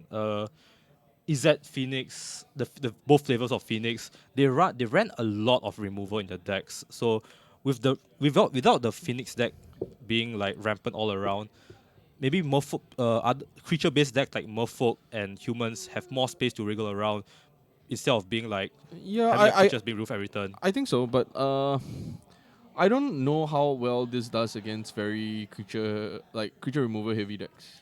Like Right. blue white. Like Jun and like blue Right, white. right, and right. all those. So I think like they might have some problems. Right. If they can get enough pressure early, then I think it's okay. But I think that you notice one of the things about the Merfolk deck is that there's very very little card advantage. Right, right. Right. So It's a if very you aggro trade deck. 1 for 1, then Supreme Verdict, it's great for blue white. Similarly for like Jun, if they can do various Jundi things to get an advantage. And they can get a Scavenging Ooze in play to help to stabilize life total. They get a Goy from the board, which tends to outshine even like multiple lords. Right, You know, right. then yeah, there's a lot of bandwidth. Timely Fatal Push, like at the right timely Fatal Push, they can like shrink an entire army. You know, all that kind of stuff. So I don't know. Like humans really is very light on removal. So yeah, I think that you have to play straight up against a deck that can be that powerful. It's problematic. It comes down to draws. And Right, I must right. say that Glenn had like at least like the first few turns were really good, and just didn't feel like there was any gas after that.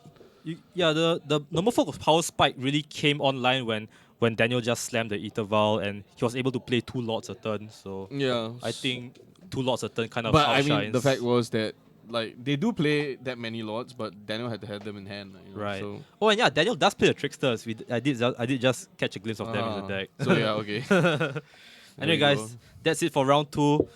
Do stay tuned for round 3, so do not go away. If you want to catch more, you can always go on to youtube.com/GreyOgreGames. And you're watching on YouTube, please catch us on Twitch, twitch.tv/GreyOgreGames. We are always live, 8 p.m. Singapore time, GMT +8 on Wednesdays. Modern, that's our weekly modern show. And if you are free on the weekends, always check our facebook.com/GreyOgreGames, where we will have some details on weekend events as well. Sometimes on the weekends we have day-long tournaments. Like last Sunday we had a Legacy monthly tournament, so that was pretty cool. So yeah, for myself and Joe, we'll be back for round 3. Do not go away.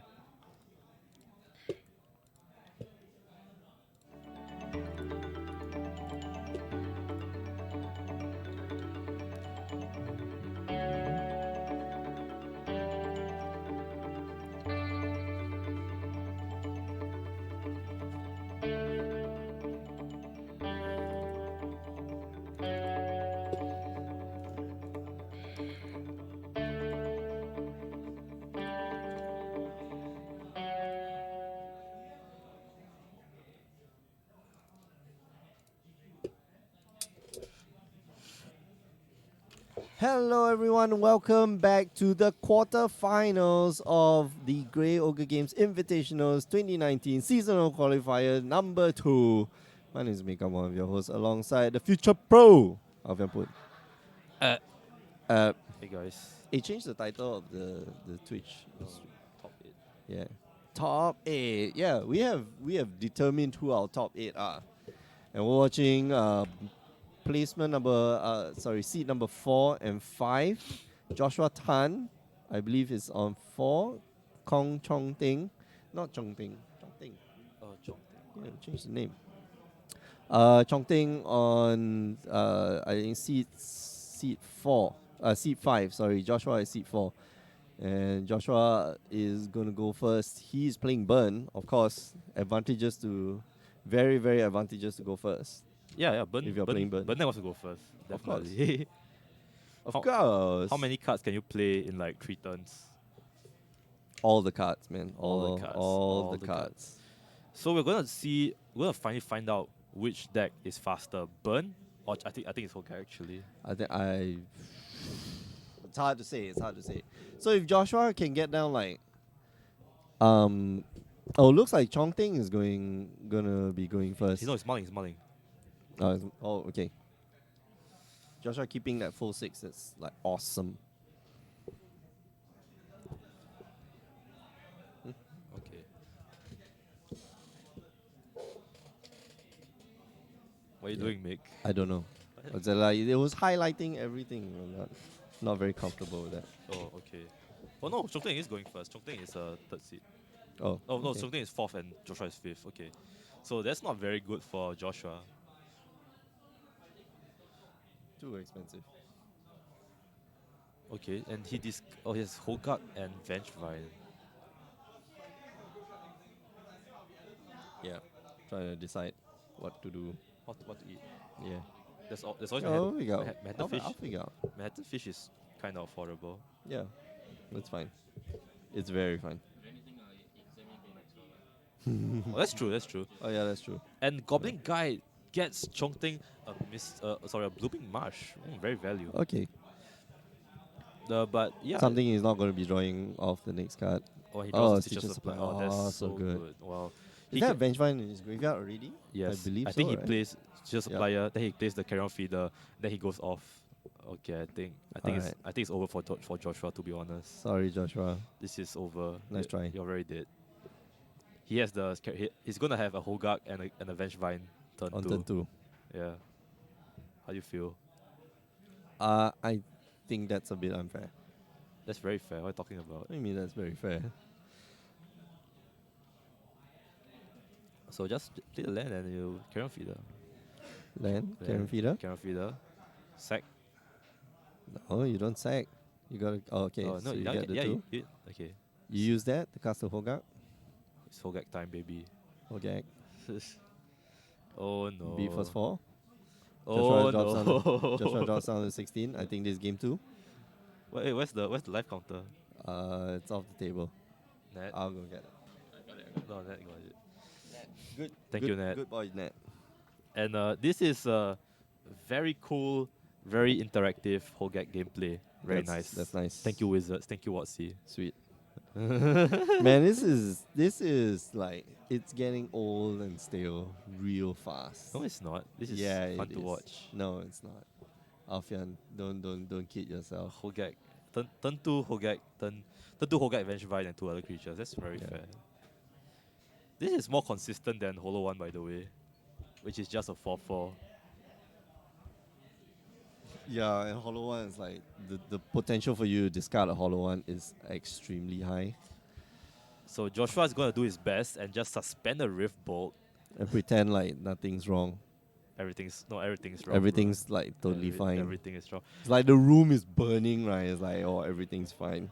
By the way, Chongqing has a fatal push for the Goblin guy. I think if you fatal push the Goblin guy, he has lethal, right?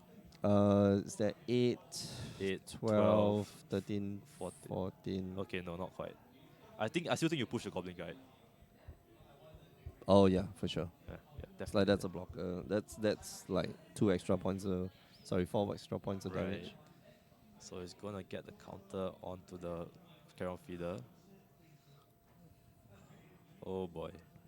That's it. Chongqing runs removal main board. Very cool. Mm-hmm. Bang. Bang. I think Joshua's dead. I think he's gonna scoop. One bet he's gonna scoop. I don't know. Okay, he's not gonna I'm not. Yeah. Tron Beetle saying like good clean magic. Yep. Very clean. They're very clean. Clean, so clean. dense game. It's gonna take 1. Oh, free damage. Bolt the Vengevine. Okay. We have some sort of interaction. He's gonna sack it to the Carrion Feeder. Mm.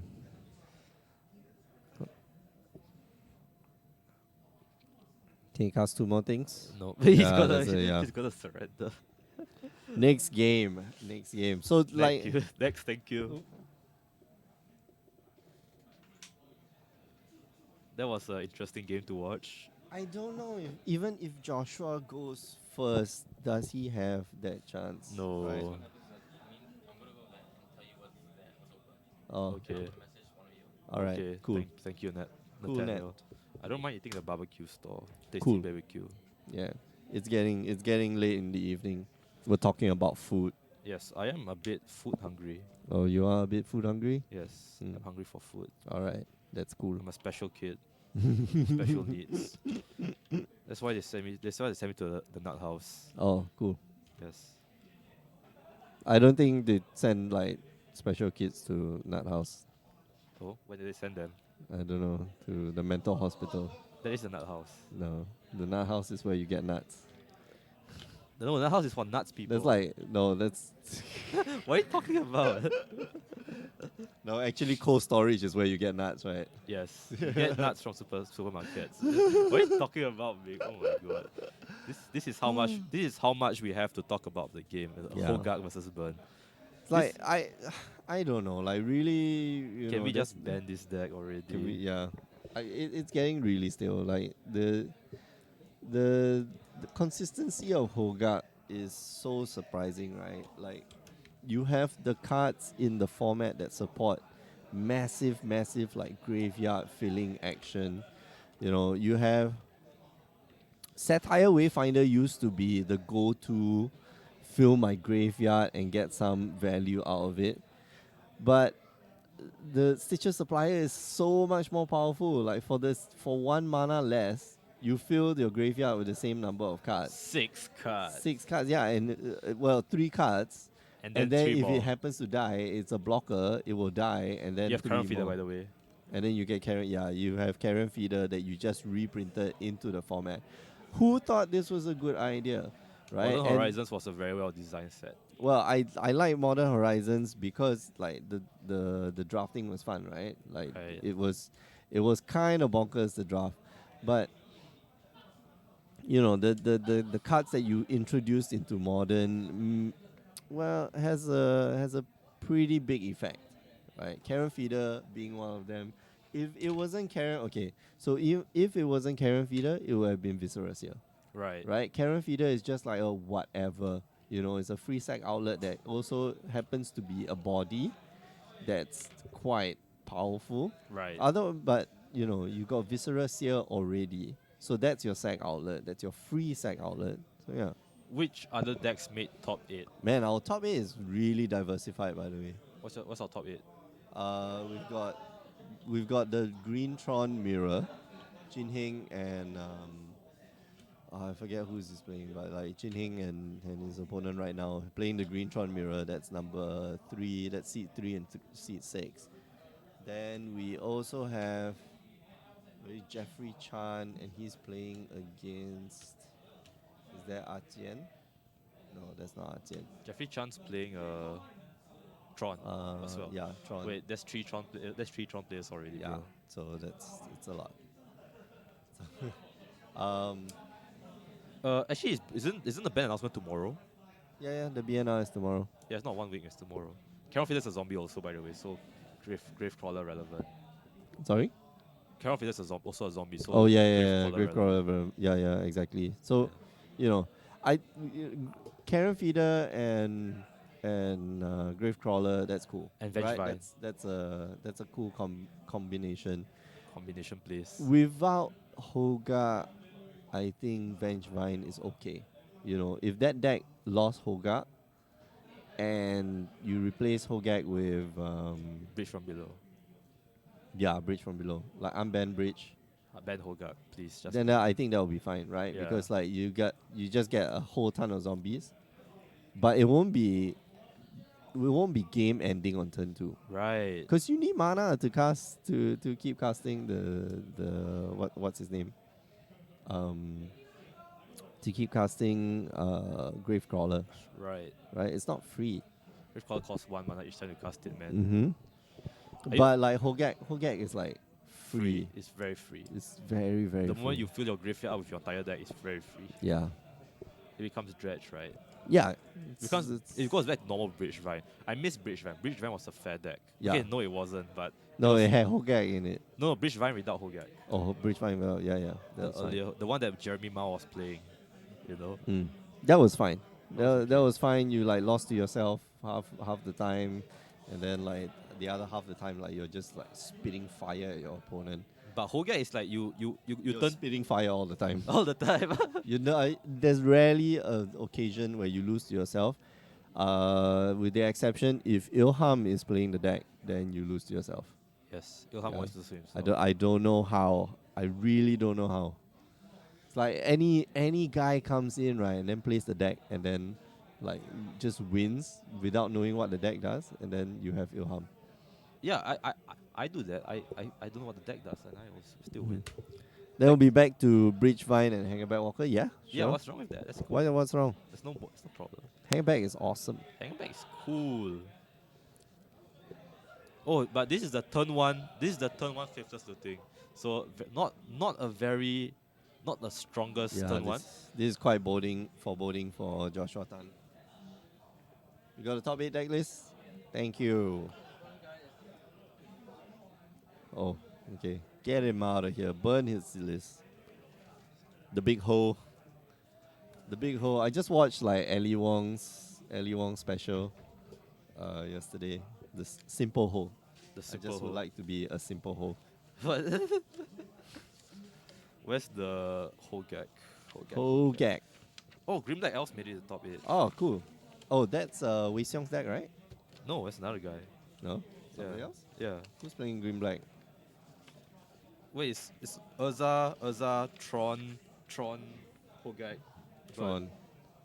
we have is it 3 Trons? And then one Green Black Elf.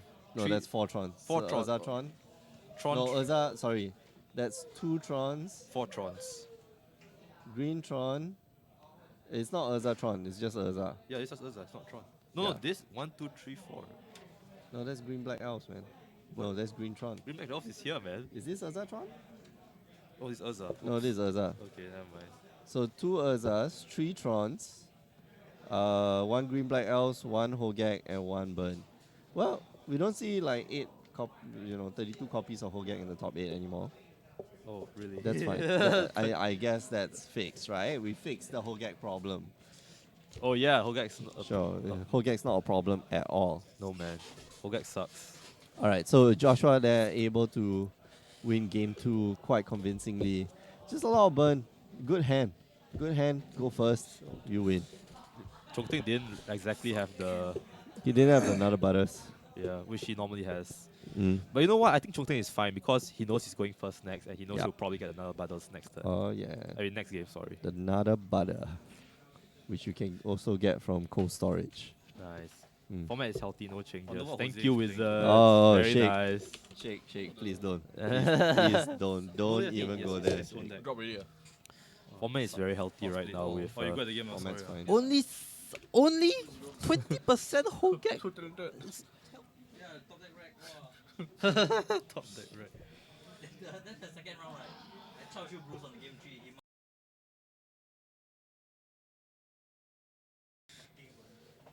He Very strong, sir. Hey guys, welcome back to More Than Modern here at Grey Ogre Games. I'm Alfian Poon, joined by the legend himself, Joe Fu. Oh. You're supposed to say something, Joe, like, it's me, I am Joe, something like that. Alfian, Yeah? only you do this kind of thing, you know, right? Oh, I'm sorry, Joe. But here we have Jose Lau versus last round's winner from the stream, Daniel Cabajo. And Jose plays some very weird decks, like very fringe decks. So I'm not sure what to expect from him. Is it Death and Taxes again? Yeah, it's I Death see and Taxes. Mana Confluence, I see... It's not Is Mana- that Sanctum Prelate? No, no, Mana Sanctum Confluence. Prelate. I don't know, maybe it's my eyes. Am I watching? Okay. Turn one, Yeah. Batting Biomancer. What's this? I don't know. Okay, let's show the stream what it is.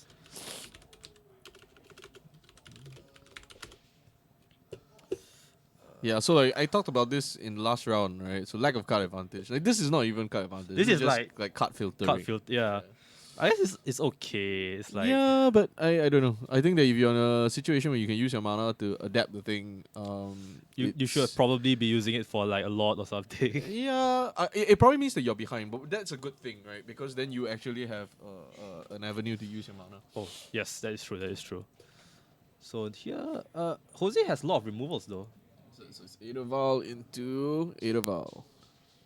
Yo, what's happening? I've watched your Grey Ogre Games Twitch channel. Wait. Cool. Thank you very much for watching our Grey Ogre Games Twitch channel.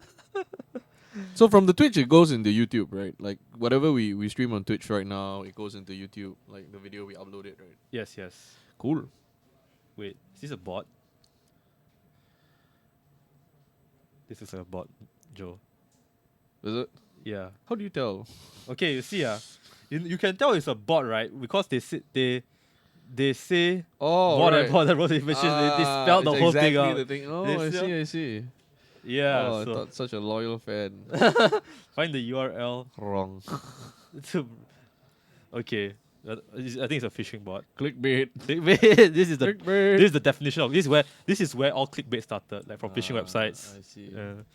But fortunately for us, we smart. We don't fall for this kind of thing one. Right, Joe? Yep. Yep. Anyway, back to the game. Slash ignore. Slash ignore. And now Oh. the board is already getting pretty Oh overwhelming. no! Wow, Jose, all he has is like 2 Ethervals and a Giver of Runes. What's that gonna do, man? This looks like a horrible situation to Well, theoretically, against a board like this, you could just in the summoning sickness, I suppose. be in. Could just scoop. No, I don't think so. I think that there's still a lot of things that can happen. Thalia, that doesn't block anything though. Blocks the no, it doesn't block anything. Not effectively anyway. Oh, it can give something pro blue, I guess. yeah. I don't know whether the giver is summoning sick. I don't think so because the only one Etherval is tapped and then Yeah. no. Then in which case, I think I probably keep the Thalia on the board. Just use the giver tap. Mm, You're gonna expose it anyway by tapping it for protection. So that's true. That's true. flop chump. Doesn't It's not other creature, right? only other creature. Oh, only other creature. It doesn't. It's not Mother of Runes, man. Sucks. Pity. This sucks. Chump block a lot. Yeah, so this is card disadvantage. It's pretty rough. Oh, Path. Ooh, hello. Walk into Wait. the force of negation in Daniel's hand. Oh wait, he has it. Oh no. But he has to. yeah, this pay I one. think it's a necessary evil. Yeah. Wait, what's he doing? Wait, why did he do it? He didn't cast the power. I don't know. What Oh, path it's on his. the It's his set. turn. He can't do it on his turn. Oh yeah, he's attacking, right? Right, Oh, yeah. right, Oh, yeah, no. yeah. Oh, everybody whack. confused. Whoa, this stream sucks, man. Low production value. know what's going on. Just cut off the funding, man. We don't need this stream anymore. I'm jet lagged. That's my excuse. That's your excuse. I haven't casted in like 2 weeks. That's my excuse. Did he have mana untapped to pay for force of negation? No, he didn't. No, he it didn't. It was one mana shot, huh? Yes. Yeah. No. So that's a blowout. Blowout. Oh no. And just like that, Jose, I think, is back on the driver's seat. Oh, he's gonna adapt to the Benthic Biomancer. That's cool. Draws a Kumena speaker. Okay.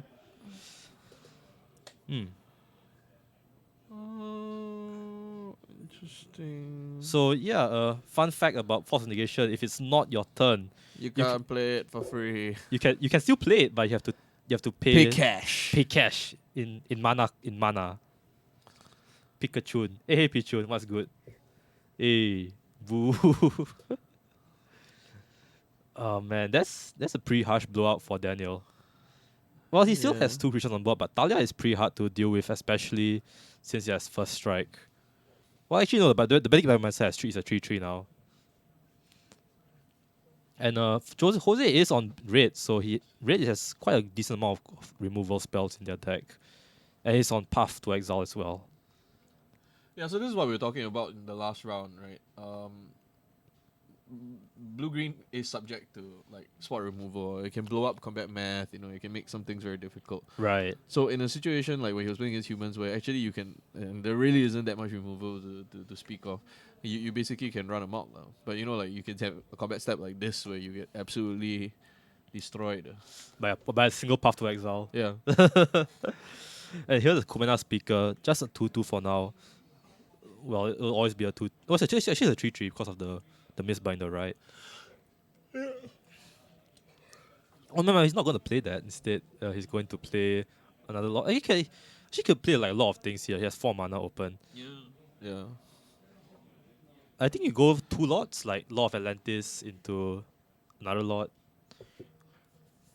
Wait, I see he has the the Merfolk Trickster in his hand as well. I think he can flash that in. I think he should attack, right? And then flash in the Merfolk Trickster at Jose's turn. Possible, yeah. Is that a lot of Atlantis? Yeah, there is a lot of Atlantis. He's going in for 3-4 damage. Okay. So the Talia here doesn't really, Yeah. can't really block profitably Not here. good enough, yeah. Nope. 2-1, no, not very good.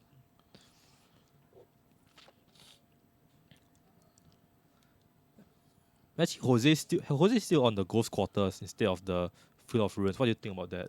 Sorry? He's still on Ghost Quarters instead of Field of Ruins. Oh, actually, no, that makes sense because it's for the synergy with the Leonin Yeah. Arbiter. Right. I forgot about that. But now he's going to flash in something with the Etherval. Leonin Arbiter. Wow, okay. There we go. There we go. Just as we were talking. Landy time! Yeah. So he's gonna take out the Cavern of Souls, but Daniel still has Smile to tap. Oh no, not anymore. Oh, okay. Merfolk Trickster. Wonder what he's going to. Okay, he's gonna tap down the. The Arbiter, I suppose. He tapped down the Talia. Oh, tap down the Hmm. Talia. Okay.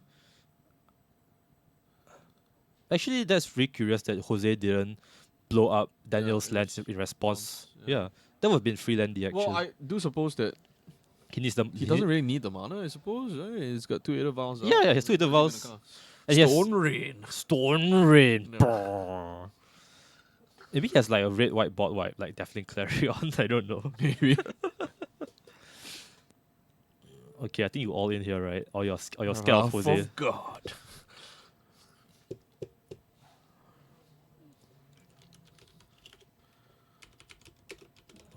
Wait, what's that? Oh my gosh.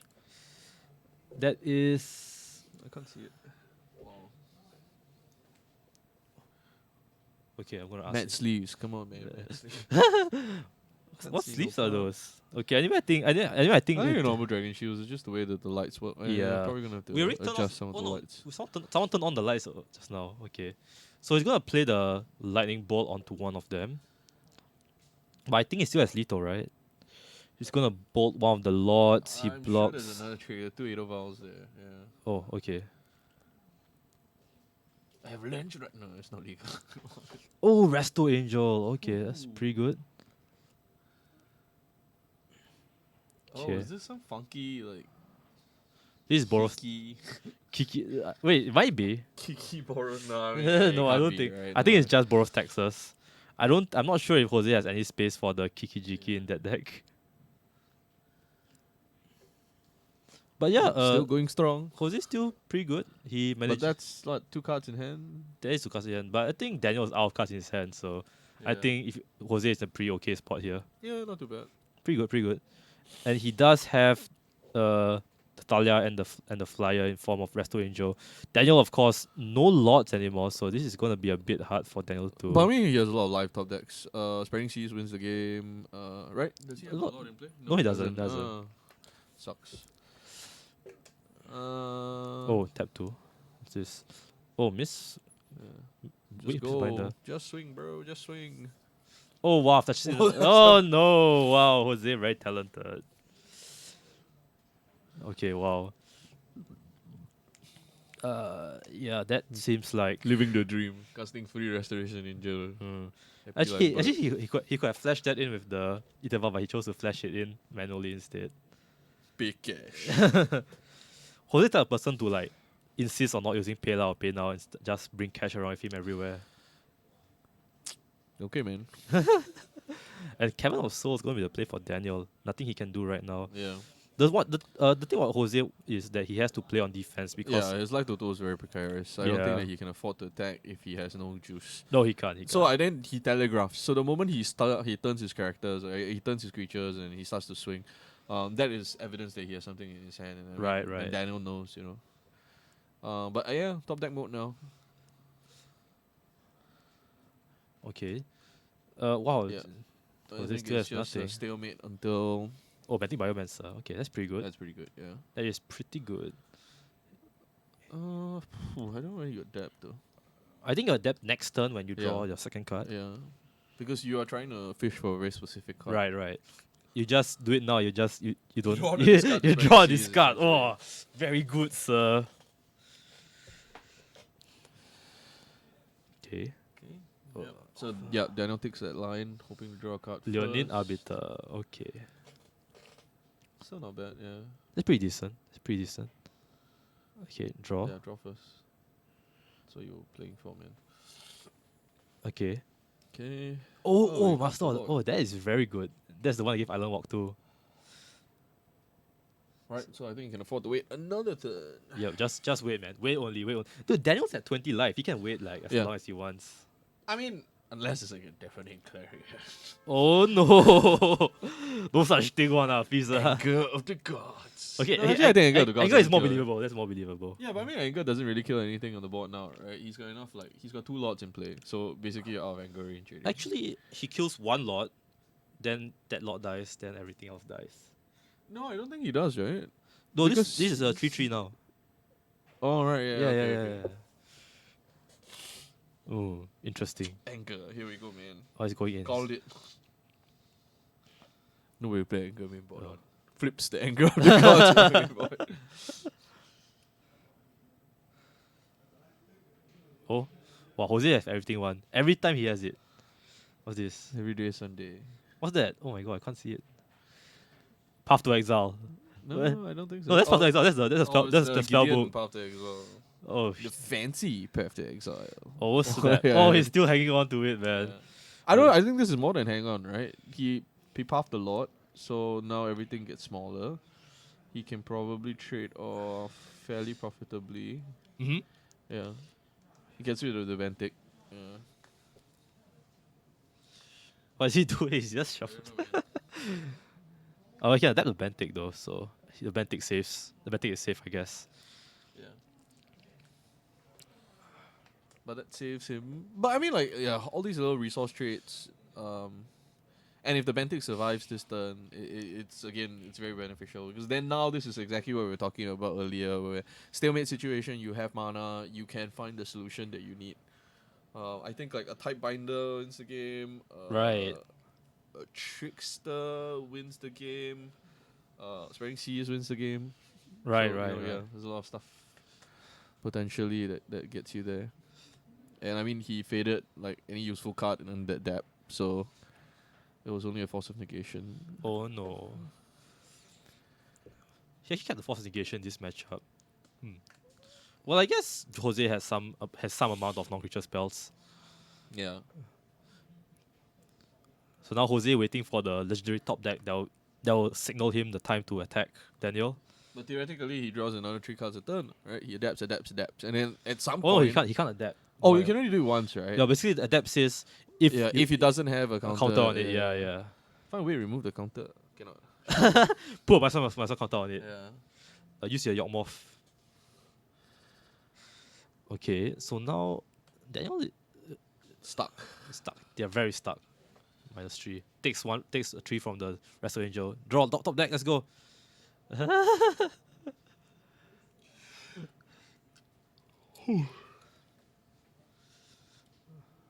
Okay. Okay, I think Oh. Jose is firmly, although I mean, drawing the interval draws the is not third great, interval. but Very cool. firmly in the driver's seat. Well, And, not really. I think it's still quite precarious. That's true. Yeah. But it's a lot of creatures though, like Resto Angel. He's 1 or 2 cards away from like getting out of like this bind. Then even at 3 life, he can go on the offense. Is that Lightning Helix? No, it's just another land. Wow. One would expect Jose to be playing some amount of the new not cycle lands, the Horizon lands, like the Sunbit Canyon. I would expect that to be really good in this deck. You know, honestly, I don't know what the deck's trying to do yet. I watched it for like the better part of 15 minutes, and I still have no idea what it's trying to do, except like flash in It's a Restoration Angels. Texas deck. I don't know, man. You don't know what Tef and Texas does? I don't know what damn Texas does, but there's only 1 Tex card on the battlefield now. It's Talia. I've not seen anything else. And then why? Look, every time it's text card. What? Yeah, but I mean, like, why would Restoration Angel be in there? Right? I mean, it could be a lot more dedicated strategy. So I don't know what's going on. Okay. Merfolk Trickster gonna tap down the Resto Angel. Not sure about that. Okay, he has another Betty Biomancer, so he has another draw. Very cool. Okay. This is end step, right? Yeah, no, this is mid phase. Why wouldn't you wait until end step to do it? Oh, he draws Water Grove. Okay, that's kind of life draw, I guess. Draw a good card one time. No, Breeding Pool. And Caballo just takes. Oh, no, he gets the hit. I just didn't think that he needed to do it then.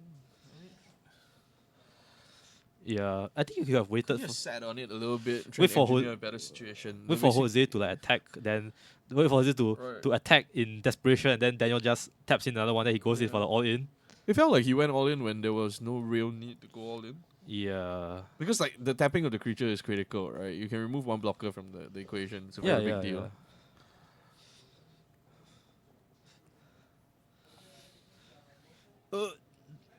What's happening? Off quick.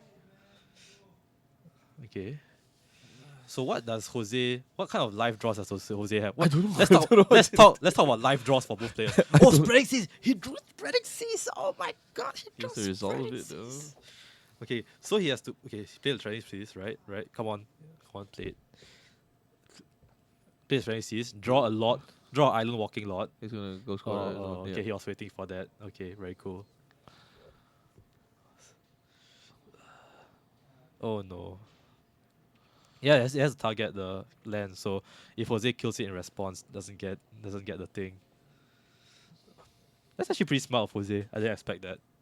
No, I mean I saw that line. So he needed 2 spreading seas. Yeah. Yeah, but again, that's why I think like you could have engineered a better situation than just to vomit the guys early. Right. Didn't really have a mana problem. I don't know. That's just me. It's just you. Actually, Joe, when do you play? When do you play like sometime? I've never actually. You build decks, but I've never actually seen you play before. It's true. What?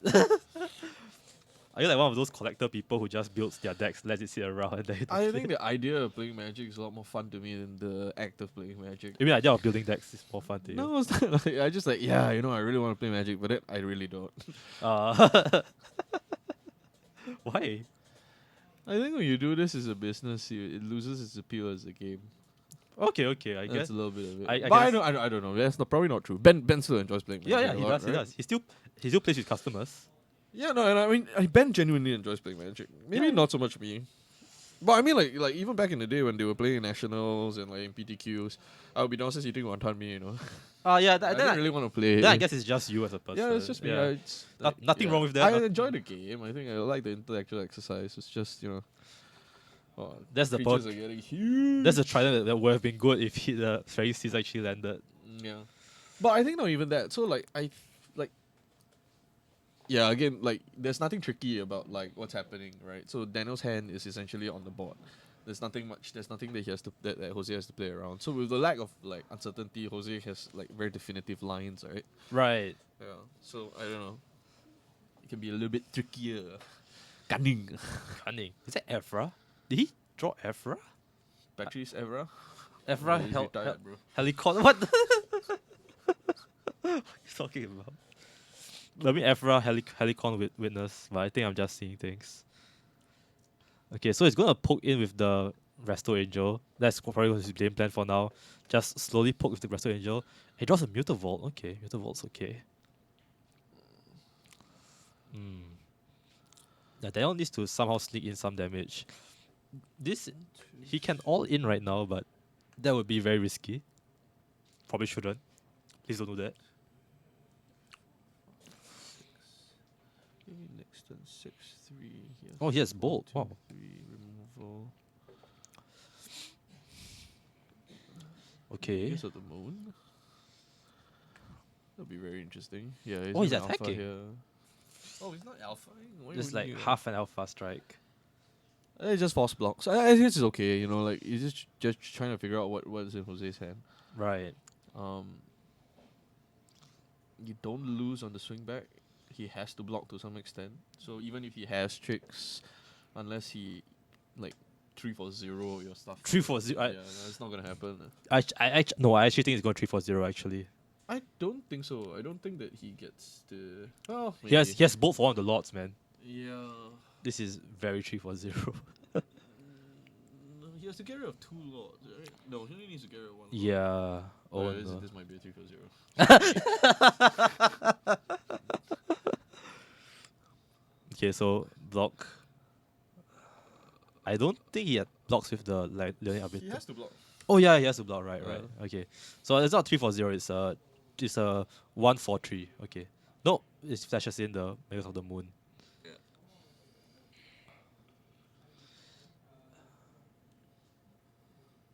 Oof. It's a hard, Collector, oof. collector. Oof. This is a hard life for Daniel. Yeah, I think the crackback 3-6. No, there's still one Bentic Biomancer left and one Mist Caller. But now we're back to square one, right? Both players are playing on defense again. No, Oh, I don't think so. I think actu- Jose is. oh, no, like, actually, oh, oh, Ho- 70. Jose So it's a did. 2-turn clock, right? Jose didn't play his bolt actually. Did he?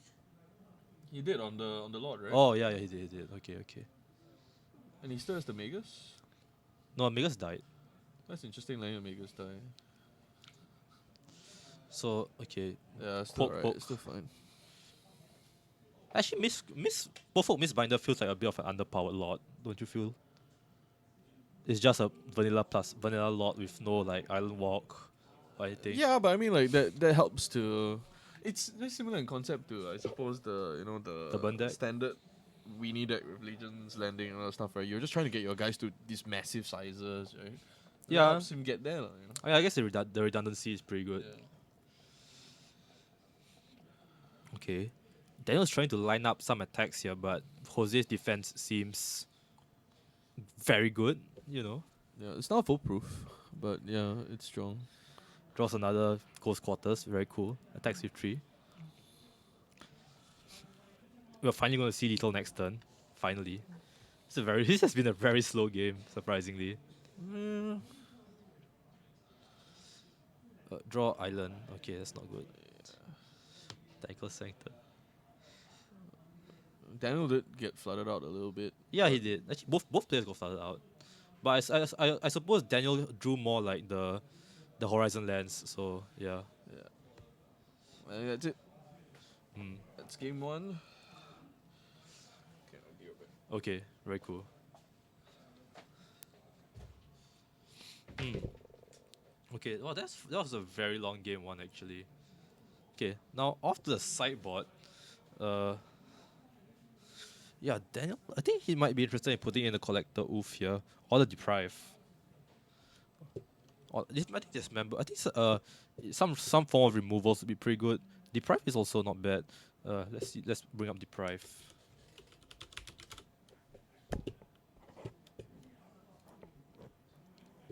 As an additional cost to cast deprive, return a land control his owner's hand, counter target spell. So essentially like 2 mana counter target spell. It's not bad. Counter spell, essentially. Except you have to return a land as well. So I guess it's kind of like counter spell. But being able to play it on 2, still pretty good. And it's a hard counter as well, not those like mana leak, make you tax a card. Taxes you 3 mana, not like spell snare where it only counters 2 CMC. Actually, I want to go see what that card is, the enchantment that Daniel played. Hold on, let me check.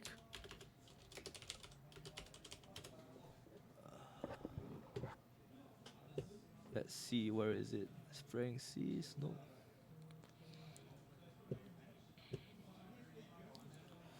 Is it in the? Is it in the? Is it on? Is it on Goldfish? MTG Goldfish? What's Penny Dreadful? Never seen that before. Oh, Band Soul Holder seems to be pretty good.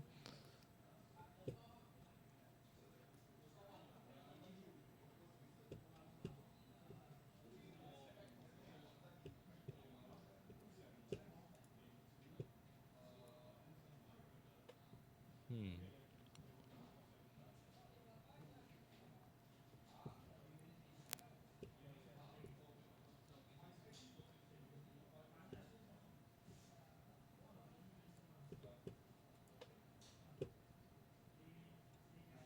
Oh, where's the deck with the with the blue.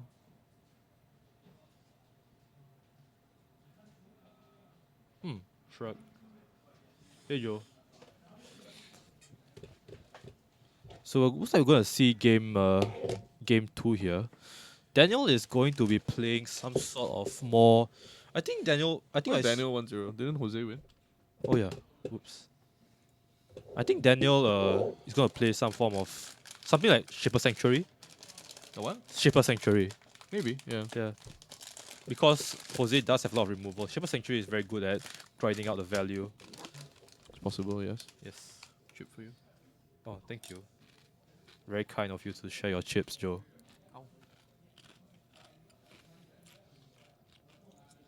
Be sure to crunch away from the mic. No, it's true. Yeah. Sorry, guys. Hope you guys are hungry. Actually happened to me before when I was doing a podcast with Mick very long time ago. That's something that I think Mick should start again. But I understand, he's busy. Yeah, Mick's a very busy person. He barely A lot of people love his podcast, though. yeah. But very pity. He barely has time for the stream as well. Even just a stream, he has like he's struggling to find time to cast sometimes. Real life, man. Real life. Real life fish. You can't be a MTG gamer forever, man. Unless you're like Ben or Joe, like a hardcore trader, then you probably could. We don't play anymore, man. Oh yeah. So no, you can't. Well, you could be LSV. Oh yeah, LSV is pretty cool. Yeah, I can't seem to find the blue enchantment thing that they. Oh, it's Tide Binder Mage. When Tide Binder Mage enters the battlefield, tap target red or green creature and further controls. Oh. Yeah, I would actually think that they will be playing like 3-4 copies of this. 3-4 copies, really? I've seen lists that play 3 at least. Okay. It helps to break through. Red or green? No, that's pretty specific. Yeah. But at its worst, is like a bear, I guess. White, blue, 2 mana, 2/2. Pretty okay. Oh, the classic turn 1 not a turn 1 interval, but still okay. Still passable. Okay. Okay. It's gonna play the island. Lord? Is it Lord time? Okay, Mistbinder. Attack Yep. for 2. Very standard play here so far from Daniel. Lay the hurt. Was it just Drew Ada Val? Yep. Very talented. She wished that he had Yeah. not as talented as having it turn 1. No. Okay, Daniel's gonna play the second Cavern of Souls. And Jose, of course, the old trick of putting a dice on your deck to remember the interval trigger. I actually thought that they made it such that you can't do that anymore. Actually, I remember there was Danny. This was from Danny's seed, but yeah, okay. they said that you can't use dice to represent mana count anymore. Huh. Is that real? I don't know. That seems wrong. What else would you use? Shrug. Hey, that's a full art flicker whiz. Very cool. So he's gonna flicker his like land to untap it. Oh, I didn't think about that play actually. That's pretty cool. But now Daniel has access to a collector. Oof, he can play it. Did he sideboard oofs? Yeah, he had. Oh he has yeah, the maybe oof. oof time. Oof But he time. does not have the mana for oof. Oof is green. Yeah. green, yeah. One cast, one green. And I don't think he named. I don't think he named oof as one of those cards. Yeah, man.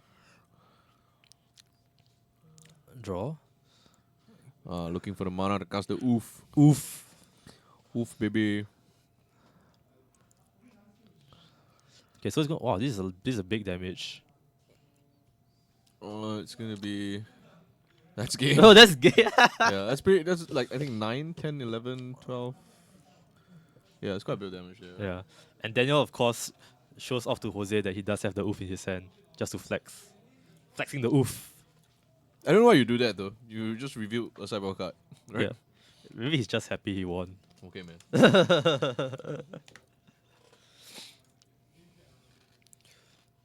Okay, so now this is game 3. Jose is going to be on the play, which I think is very. What's the word? Very important. There's another word for it, for what, but I just went for the low hanging fruit there. Relevant, right? Low-hanging Very fruit. relevant. It's very relevant that Jose goes first because then Daniel does not have the explosive start that he has, and Jose is able to. It was very relevant for Jose to have like the 8 of our turn on. Yeah, that's true. Not turn 2. Oh no. What excellent commentary. Oh, no, 8 of our turn 1 better than 8 of our turn 2. Yeah, Yeah. no shit, Sherlock. I'm sorry, Joe. I've disappointed you. No, I mean, that's me. The commentary came from me. Oh, that's true. Yeah. Thank you, Joe. You are one of the best commentators we've had so far.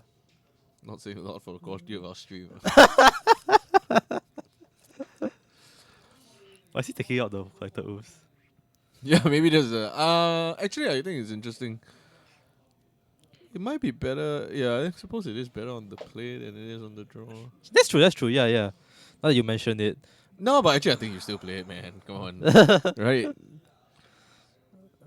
You shut down some shenanigans. Or play shenanigans. In a blue deck. Shenanigans. Shenanigans. I just want to say shenanigans. Shenanigans is a pretty nice word to say. Shenanigans. Shenanigans. It was on Twitch. So, I forgot what X is. Penny Dreadful is a format where the card pool is based on which cards are worth than X dollars. Ah, okay. Probably less than a penny. No, I asked on stream just now what Penny Dreadful was. yeah. I don't know what the X is though. Oh. I do know that they snapshot based on certain timings, right? Like they look at the buy list at this point or like the retail number at this point. And then anything less than that is legal for a certain time until they do the recount. Ah, wow, that sounds very complicated for Yeah, the I mean I think it is pretty complicated. do people even Part of the play reason that? why I mean Singapore is I guess not a representative market for Magic the Gathering. No, if it's you're not. like in America, there is a lot of casual Magic. There's just people playing against it over the kitchen top. Kitchen counter. They rarely play like sanctioned events, if any. And they rarely go for like events like GPs or like Magic Fest.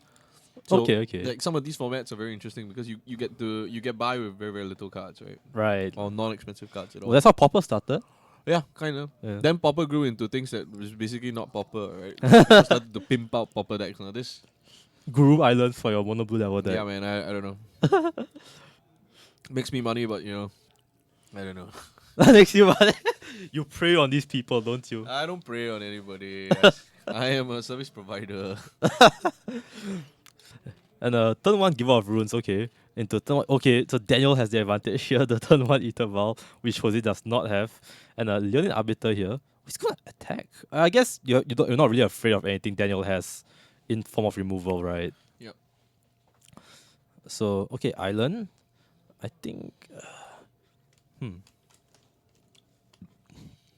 Oh, sorry, my I think you throat's just play a dead. lot and then like flash in like a 1 mana. That's creature. true. Probably right. I mean, Spreading Seas, oh no. okay. Is that the He took. Ghost Quarter that He, he's spreading seas? yeah, he gets Spreading Seas is the Ghost Quarter. That's the right play. Yeah. So now he can't tap for colorless mana. Eldrazi's are turned off.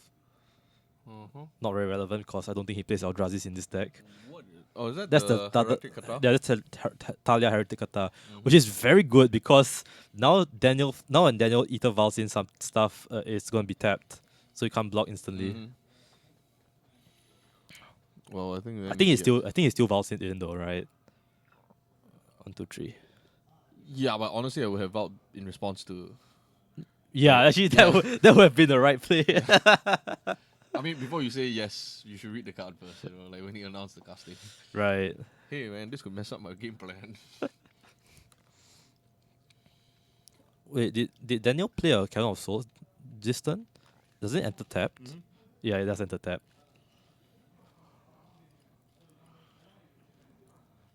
Okay. So that Jose being very nice, reminding his opponent to that his Cannon of Souls does enter tapped. I think you just played a lot here, right? Actually, Talia is actually really good in this matchup. A lot of Daniel's plan Yeah. revolves around creatures, and if they become active a turn later, Yeah. that's gonna be a huge ding in Daniel's strategy, I feel. No, you're right. I think it basically slows Daniel down for like a turn and a half Yeah. because he can't block or he can't threaten to block, and like he can't attack. Right. And that's understep as well. So I think if Jose was going to try and race Daniel, Yeah. he is very, very, very firmly in the it's driver's it's seat. it's a good position, especially if you're going first. You cast a few creatures on the board. Yeah. And he top decks a it's Blade Splicer. Wow. Wow, that's good. I've never seen that card played in Modern in my entire life. Spicy. The only time I've seen this card was in like MM3 Draft or Sealed. It's pretty powerful actually, to be honest. Oh yeah, he has Wrestle Angel. He can Mm. blink it in for Yep. extra golden value. Very cool. This is But yeah, you see the amount of pressure that he can put on because Daniel's creatures coming to play tap is just insane. It's Yeah. really I don't know whether it was a main board. If it was a sideboard card, it was a great sideboard choice. If it's main board, then that's really wow. Kinky. what? Okay, maybe not kinky. I think it's like a really reasonable sideboard choice. I actually think the white decks play some amount of it. Why is Okay, I think that they're running it back for Daniel to make some plays. okay? Oh, it's gonna Tap the Talia. okay, but it still enters tap though. So Huh, that's interesting. But I guess they're not calling for a ruling.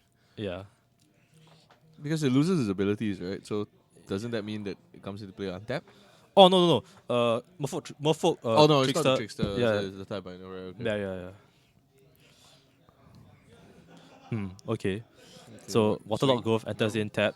Actually, yeah, very important also because the Waterlock Growth you can't crack it instantly Yeah. for the draw. Oh, this Talia is really busted. Yeah.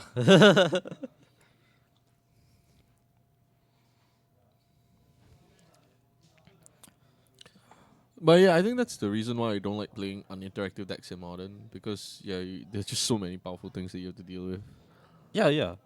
Having a Fatal Push or Lightning Ball or Path to Exile just means that like if there's a creature that you can't deal with, like a Scavenging Ooze for example, in certain matchups, they can't deal with that, you're sunk.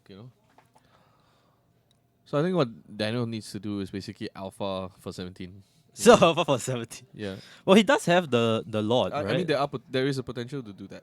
right. And basically, he's using his 11 life as, As a sandbag. yeah, it's The basically resource. it's a shield, right? It's a shield, So yeah. He's just basically trying to set up the turn where he can just go with everything and win. Right.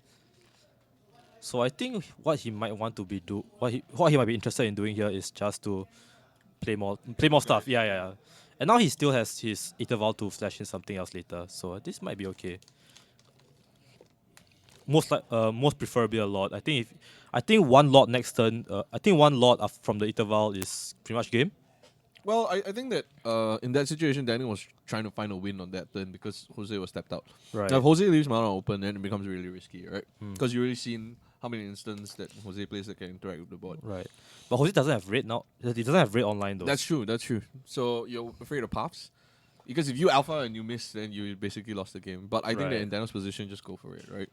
You're also afraid of like the Resto Angel match. Resto Angel is a big blowout here because Mm-hmm. it creates two blockers, Resto Angel and a Golem.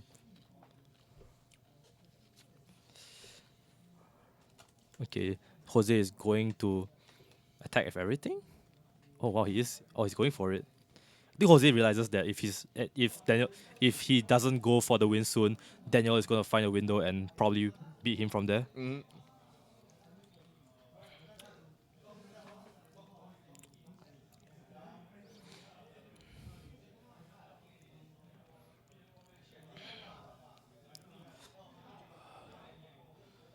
And 9 minutes left on the clock. Thankfully, this is the third game, so it's gonna end. Looks like it's gonna end pretty soon. Both boards look pretty. Yeah, I Pretty think big. this definitely will not go to time. Yeah. The critical turn is the next few turns. Yes, either this turn or next No, turn. next turn, yeah. So Jose just needs to find a way to break the mold. He's gonna attack with the Thalia and the Huh. Golem. Okay. I think you just Interesting. allow this in, right? Just allow this to go in. Interesting. Yeah, I think yes. Yeah. Or is this like a He's trying to bait, I think. Like, so Jose is trying to bait, like, Oh. get rid of this annoying Dahlia right now. oh, he's gonna block. Oh no, is Daniel gonna do it? He might if he flashes in another Lord, right? He did. Right. Okay. But So this is risky. oh no, if he has bolt, this would be pretty How many bad. cards does Jose have in hand? 2, 3? I can't see. Oh, that Yeah. looks like two. No. This is pretty bad. If Jose removes a lot, then you'll just it's out of contention. But it's a gutsy play. You know, I mean, honestly, if he doesn't have it, Daniel wins. You know, straight up. That's Daniel true, wins, that's true. But then I could have went without blocking though. Yeah, I suppose so.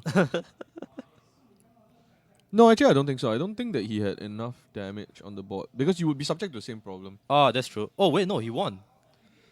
Oh, he didn't. He didn't have removal. He just had Resto Angel. Right. Yeah. Oh, lame. Okay. Anyway, guys, that was a very tedious game of Magic. I suppose these matchups tend to be very grindy and like long drawn out as well. But thank you guys for watching. Thank you guys for sticking to us till the end. It has been a long night. Not that long actually. We finished quite early today at 10:20. Oh, that's true. Yeah, it's been Actually, I think the games have been quite fast. yeah like, games. basically. Rounds 1 and 2 are pretty fast. Yeah. Anyway, guys, thank you guys for watching. For myself, I'm Alfian, and I kind of lost thought of what I was gonna say, but sorry, Which guys. is normal because Alfian. Yeah. Anyway, guys, thank you guys for watching. As always, do tune in to twitch.tv/greatogames to find us casting here Wednesdays 8 p.m. Singapore time GMT +8. And if you want to watch us on YouTube, you can find our channel youtube.com/greatogames. We always have our video on demands there. And if you want to find out more about weekend events, you can always check us out on facebook.com/greatogames. We will always have we'll always post updates on when our weekend events are starting. For example, last Sunday we had our Eternal Sunday. Eternal Sunday. Can we call it that? Yeah, it's a Eternal Okay. Weekend or like not Eternal Weekend, right? Eternal. Eternal Weekend is another tournament. Monthly Eternal. Monthly Eternal Sunday. Eternal Sunday. Usually Right. it's Sunday. We've had it once on a Saturday, but That didn't go well, did it? No, it did. Oh, it went did? well, Okay, yeah. okay, It's okay. just a function of timing because we had to go overseas. Right. And I think like for this month, our schedule pretty much is firm. I'm gonna see whether I can get some dates for everybody. Okay. Isn't it on our YouTube or Facebook? Yeah, I think it's already on Facebook. Right. So we're gonna find out our schedule. So our Eternal monthly this month is going to be the 22nd. right. So that's a Sunday. And our Modern. I think it's modern, but we are deciding. We're trying. We're still in the midst of it because I Oh, you're think still that we deciding? Okay. want to. We're gonna try standard. No, actually, yeah, we decided this already. So it's going to be modern this month, but next month is going to be standard after the Throne of Eldraine release. Right. Okay. So Yeah, Throne so of Eldraine mixing it up a bit. I think in fairness, standard has been really hard to fire recently. Yeah. Part of it is arena. Part of it I think is that the format right now is in a little bit of a stale place. It's already been kind of solved. Like everybody knows what the meta is going to be. yeah. I don't think the unbanning of Rampaging for Rhapsodon is going to shake that up very much. It's gonna be so- legal for like yeah, 3 you're right, weeks. Yeah, It's so what was that supposed to pretty be? much. Yeah, so I think that everybody's just waiting for Throne Right. to see whether that shakes up the format. It looks like an interesting set. I've Yeah, yeah. seen the spoilers Fairy so tale far. and stuff. Yeah, the artwork looks great. Some of the concepts, I don't know, food tokens though. Food tokens. All sorts of jokes that you can do with that. But yeah, so stay tuned. We're gonna try and push more content out. Let us know what you want to see. Let us know what we're doing right. Let us know what you think we can improve on. And we'll try and do our best to give you the content that you want to see. Thank you guys, and Have a good night. see you guys next week. Good night.